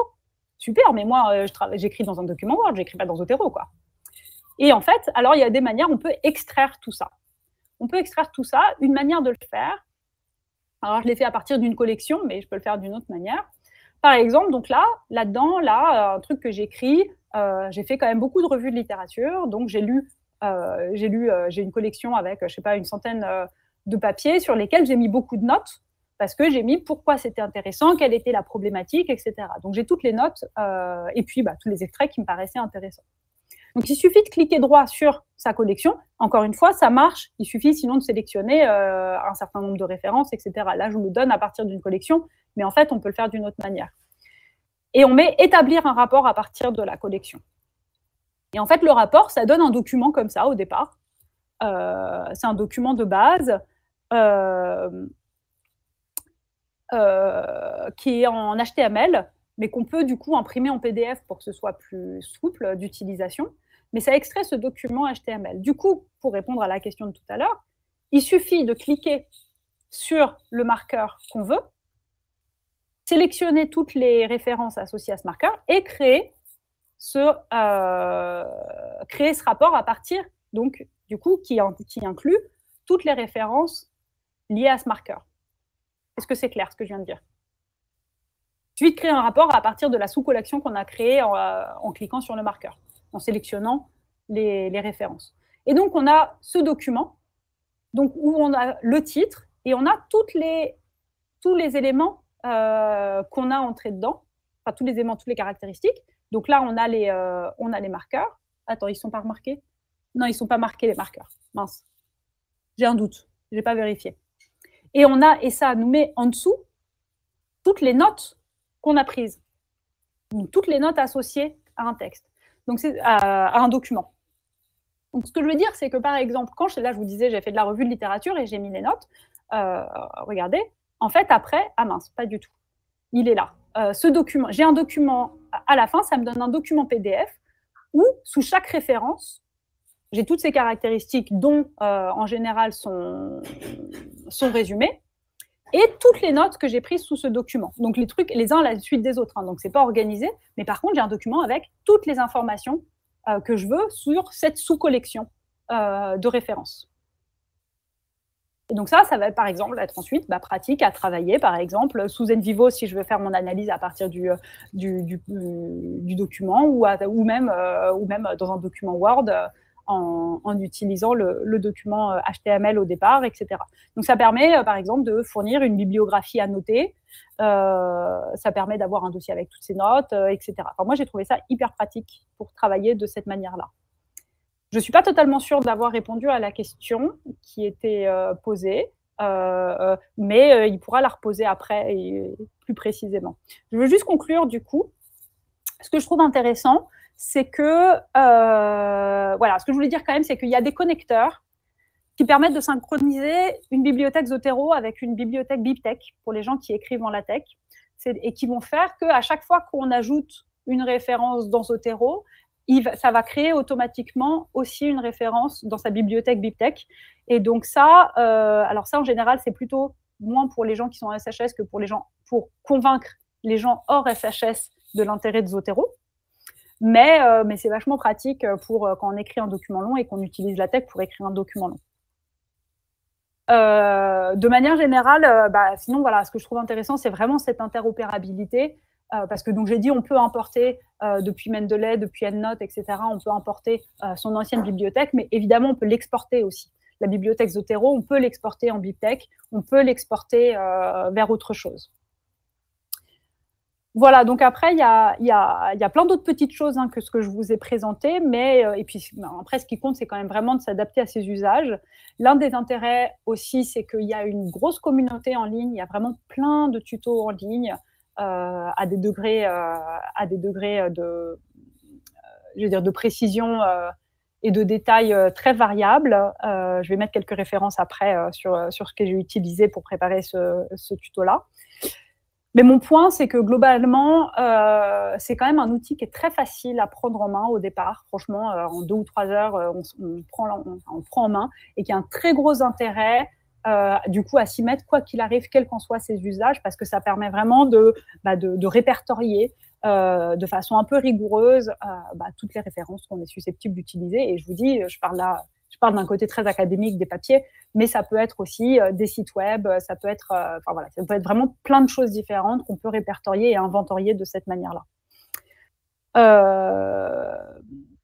Donc, je pense qu'il y a un vrai intérêt, au-delà de strictement une activité de recherche un peu pure, quoi. Voilà. Pour les contres, ce que je disais au début, c'est que je ne vois pas beaucoup de contres. Je pense que la seule limite, c'est que comme c'est facile d'enregistrer, on peut avoir ce truc de beaucoup enregistrer sans forcément lire et consulter derrière et que ça devienne le grand bazar.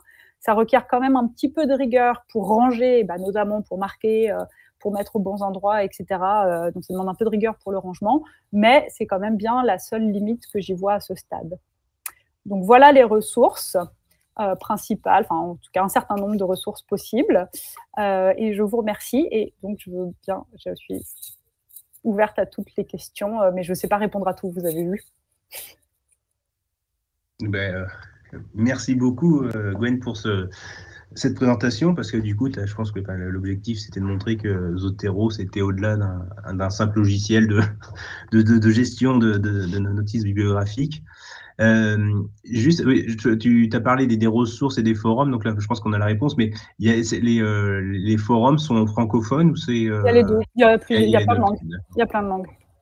Ouais. Après, vaut mieux. Il y a vraiment beaucoup là dans les ressources, là, elles sont essentiellement en français. Peut-être même toutes celles qui sont là, elles sont en français. Il y a effectivement des choses en anglais aussi. Après, il y a beaucoup de bibliothèques universitaires en fait où il y a des tutos divers et variés, et n'hésitez pas à demander aussi, enfin là je parle pour le coup surtout pour les étudiants, mais il ne faut pas hésiter à aller solliciter les bibliothécaires, il y en a plein qui savent faire plein de trucs. Ouais. Alors, donc pour tous ceux qui sont arrivés en cours de route ou ceux qui voudraient revenir sur le tuto, la vidéo sera mise en ligne très prochainement sur le site de MathSHS. Sur la page du tuto, vous retrouverez à la fois la vidéo et le support de présentation. Alors, c'est vrai que là, on est sur Bigglebottom, on n'a pas de module de gestion des questions et des réponses. Alors, il y avait plusieurs remarques ou questions sur le... Alors, en même temps, il y a des questions, il y a des réponses. Ouais, je vais te laisser faire parce que j'étais en train de regarder si maintenant que je vois les questions, mais en fait, je vais te laisser hiérarchiser. J'ai pas compris comment on enregistrait et exporter les notes faites sur PDF.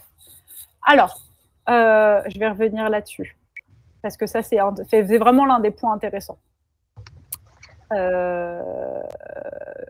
C'est ici. Alors, là, on a donc l'interface où donc, le PDF est ouvert dans Zotero. Donc, on le voit, c'est un nouvel onglet, le PDF est ouvert dedans. On surligne, etc. Ensuite, en fait, donc tout à droite, là, mais on ne le voit pas très bien, il y a cette icône, et il suffit de cliquer sur le plus, et dans le donc voilà, c'est vraiment, c'est un petit peu caché, hein. C'est tout à droite, tout à droite là. Là, il y a le petit plus là. Là où il y a marqué note du document, on fait un plus et on fait ajouter une note fille à partir des annotations. Et à ce moment-là, ça prend toutes les annotations de ce document et ça crée une note. Et cette note-là, elle est, enfin, je veux dire, de toute façon, on peut en faire ce qu'on veut, hein, c'est du texte, hein, donc on peut toujours la copier, l'extraire, enfin voilà. J'utilise au quotidien Zotero et c'est dingue comment on découvre tous les jours des nouvelles astuces. Mais je suis entièrement d'accord, je m'émerveille aussi tous les jours de ce logiciel qui contient tellement de petits trucs qui simplifient la vie, c'est génial. Et du coup, c'est au niveau de la stabilité du client Zotero, je pense que tu n'as pas parlé de problème. Donc, moi, Bah, j'ai rarement eu de problème. De temps en temps, ça dit ça bug, on ferme, on recommence et voilà. C'est pas, ouais, je suppose que ça existe, hein. Mais j'ai pas eu de grosses expériences de type-là. J'ai jamais de bibliothèque qui est disparue. J'ai jamais eu de problème de ce type-là. Et à un moment dans le chat, il y a eu des questions de plugins ou d'add-on de Zotero. Ouais, il y en a plein. Ah, et tu peux un rapide paysage de. Et comment on fait pour les avoir, quoi? Alors, ouais, c'est là où ce serait bien que je partage mon écran, mais je ne vais pas prendre le risque. Alors, bah, il y a des bibliothèques où il y a plein de trucs. Encore une fois, là, dans les ressources, là, et notamment bah, le blog francophone de Zotero, il y a plein de trucs. Oh, je ne l'ai pas mis, j'ai honte.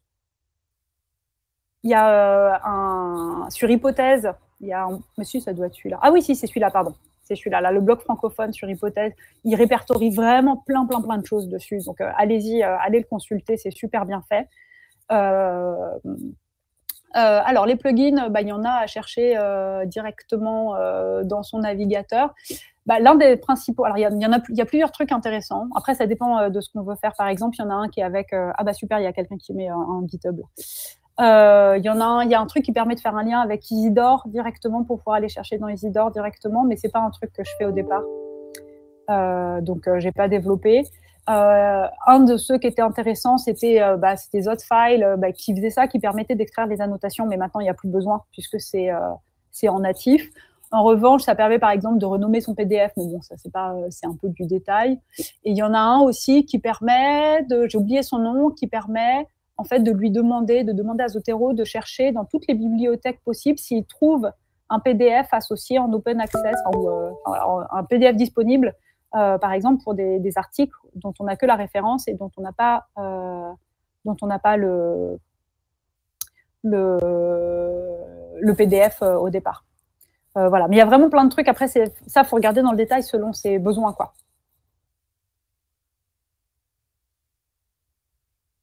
Alors, du coup, alors j'ai pas noté qu'il y avait de poser la question, mais juste sur l'import des références bibliographiques qui existent déjà, on a parlé de Word. Si jamais la base de données est sous Access ou sous Excel ou sous un autre tableur. J'ai jamais essayé, je sais pas. Peut-être, mais peut-être quelqu'un peut répondre.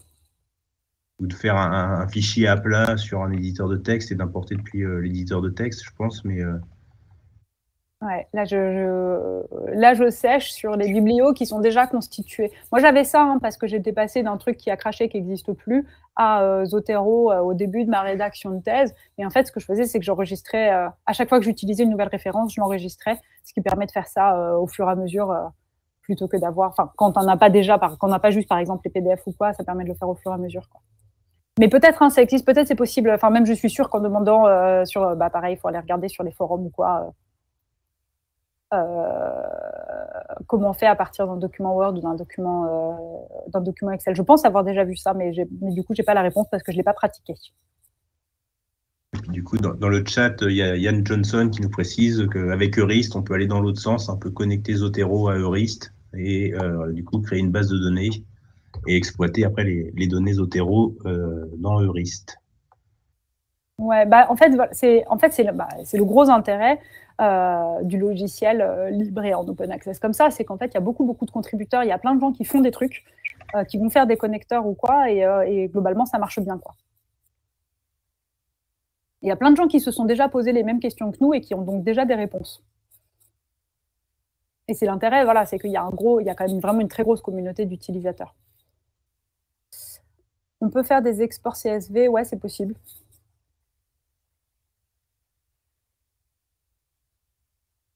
Je pense que c'était par rapport au fait d'avoir des données dans un tableur ou dans une base de données. Ouais. Après, il est capable, Zotero, il est capable d'importer à partir, en plain text ou à partir même du. Mais je suppose qu'il faut quand même avoir un minimum de balises. Mais parce que par exemple, si on veut télécharger des références depuis le Web of Science, il faut passer par ça en plain text et par le cache. Oh là là, ça y est, je commence à plus trouver mes mots. Et enfin, dans les options d'importation, ça fait depuis sa recherche en plain text, quoi. Si je ne veux exporter qu'une partie de ma base EndNote dans Zotero, est-ce possible? Je pense qu'il faut exporter dans ces cas-là qu'une partie de la base EndNote sous un fichier, je ne sais pas, RIS, BibTeX ou je ne sais pas quoi. Je ne maîtrise pas EndNote, hein. Mais je suppose qu'il faut faire de la même manière qu'on peut n'exporter qu'une partie de la base. Je pense qu'il faut faire la même chose dans EndNote et du coup n'importer qu'une partie dans Zotero. Mais ça va dépendre du coup du fichier exporté au point du commencement, quoi.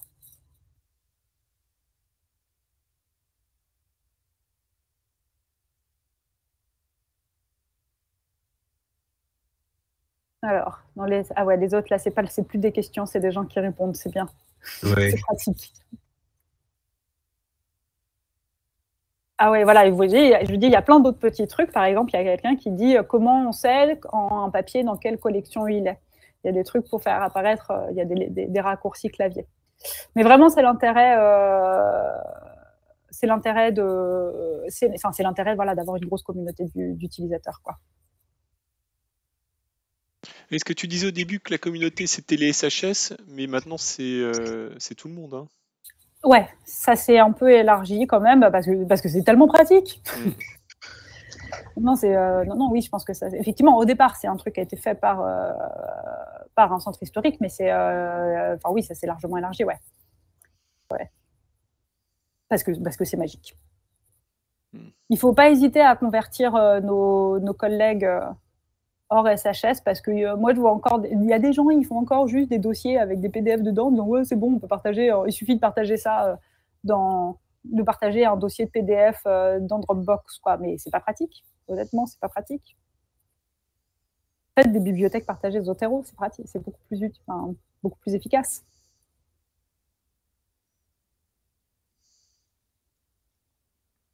Ok, y a-t-il d'autres questions ou d'autres remarques ou d'autres apports? Parce que vraiment, encore une fois, il y a plus que ce que j'ai dit, hein.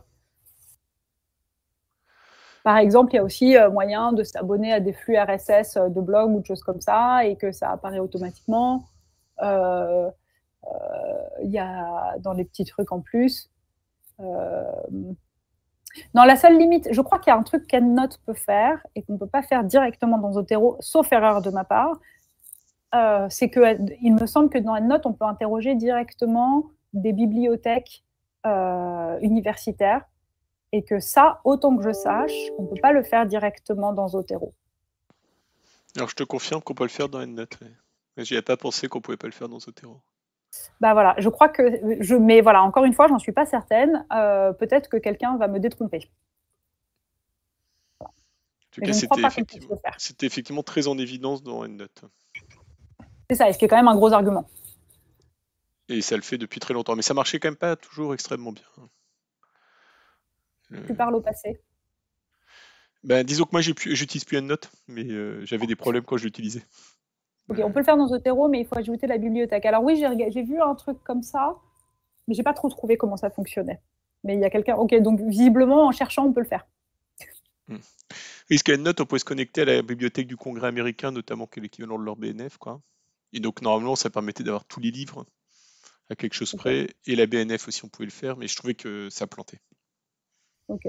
J'avoue que moi, je ne me suis pas trop posé la question parce que je cherche soit directement voilà, sur BibCNRS, sur les bibliothèques universitaires auxquelles j'ai accès ou des choses comme ça, et que du coup, en moyenne, j'ai pas besoin de passer par l'intérieur de Zotero, mais c'est vrai que ça peut être. Je suppose que c'est pratique de pouvoir interroger directement.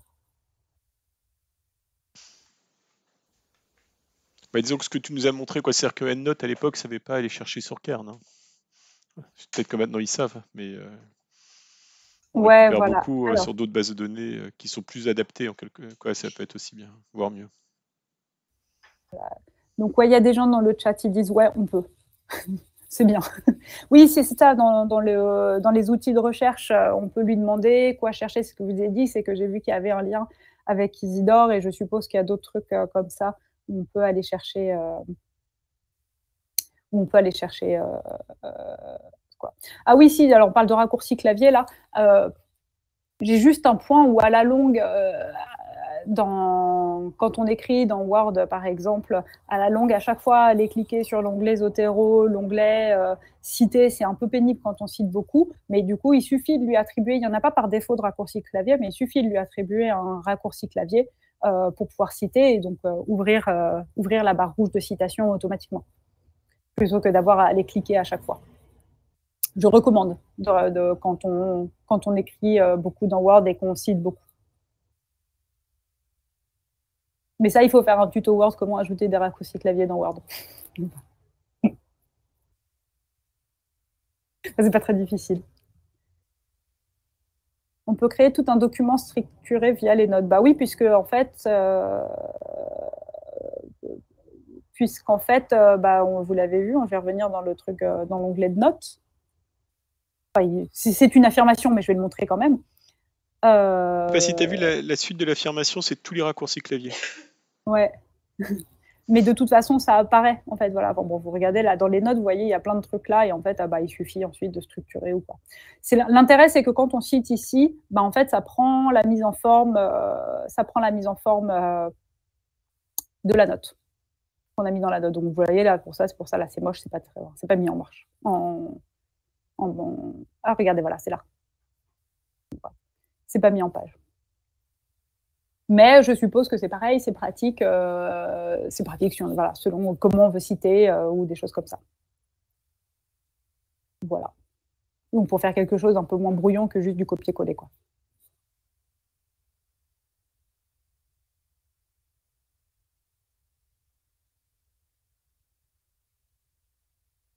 Voilà, je remets les références. Ok, j'ai l'impression qu'on a fini les questions. Non, ça va, il y en a encore? Non, alors du coup, je vais renouveler mon appel aux participants qui nous contactent ou nous soumettent des idées ou des besoins en termes de tuto. Les preneurs, on est à votre écoute. Je fais un tout petit coup de pub aussi pour l'école thématique du réseau Maté sur les modalités d'enquête en sciences sociales sur des sujets brûlants, des temporalités courtes. Les inscriptions, elles sont toujours ouvertes et ferment la semaine prochaine, le 16 juin. Donc, si vous voulez vous inscrire, n'hésitez pas. C'est encore temps. Et maintenant que j'ai fini ma petite séquence de pub, je te remercie. Je pense que mes collègues aussi. Gwen, merci pour ces tutos. Oui, un grand merci, oui. C'était à la fois, c'était très, très dense et très. Moi, j'ai appris pas mal de choses et je suis bien content d'avoir assisté à ce tuto. Donc voilà, merci beaucoup, Gwen. Et puis. Moi, j'ai hâte d'installer le 6 là. Je vais y aller tout de suite. Ah ouais, le 6 c'est génial. Moi, je me suis fait avoir. J'ai ouvert Zotero pendant le tuto. Il m'a dit il y a une mise à jour à faire. C'est ça. Donc, voilà. C'est le nouveau, mais c'est super, ça vaut le coup. Et puis déjà, c'est 6 version 0.08. J'ai l'impression que c'est. Ouais, ils ont fait plein de petites mises à jour très très vite, ouais. Ouais, donc c'est. C'était les tout premiers jours. De toute façon, c'est clair qu'en plus, s'il y a des utilisateurs, une communauté qui est derrière, c'est clair. On voit avec d'autres logiciels, c'est ceux-là aussi où il y a une feuille de route qui se met en œuvre et qui est assez active. Oui, c'est ça, et ça marche vraiment super bien, quoi. Du coup, c'est super efficace pour s'adapter au fur et à mesure, quoi. Voilà, et puis du coup, comme à chaque fois, on va remercier aussi les participants d'être là, parce que c'est aussi eux qui font la qualité du tuto. On a bien vu aujourd'hui avec les questions et les réponses qui sont venues, qu'on a, en fait, encore une fois, on a progressé ensemble dans la maîtrise de nos outils ou des méthodes qu'on mobilise en sciences sociales. Donc, merci à tout le monde d'être là. Et puis, du coup, c'était le dernier tuto de l'année, de la saison 2021-2022. Et donc, on va vous donner rendez-vous à la rentrée, peut-être même avant, tant qu'on sorte le programme pour une prochaine saison avec des outils, des méthodes, des réflexions sur nos pratiques et comment on peut échanger, se former sur nos outils, quoi. Donc, merci à toutes et tous, et puis du coup, à bientôt.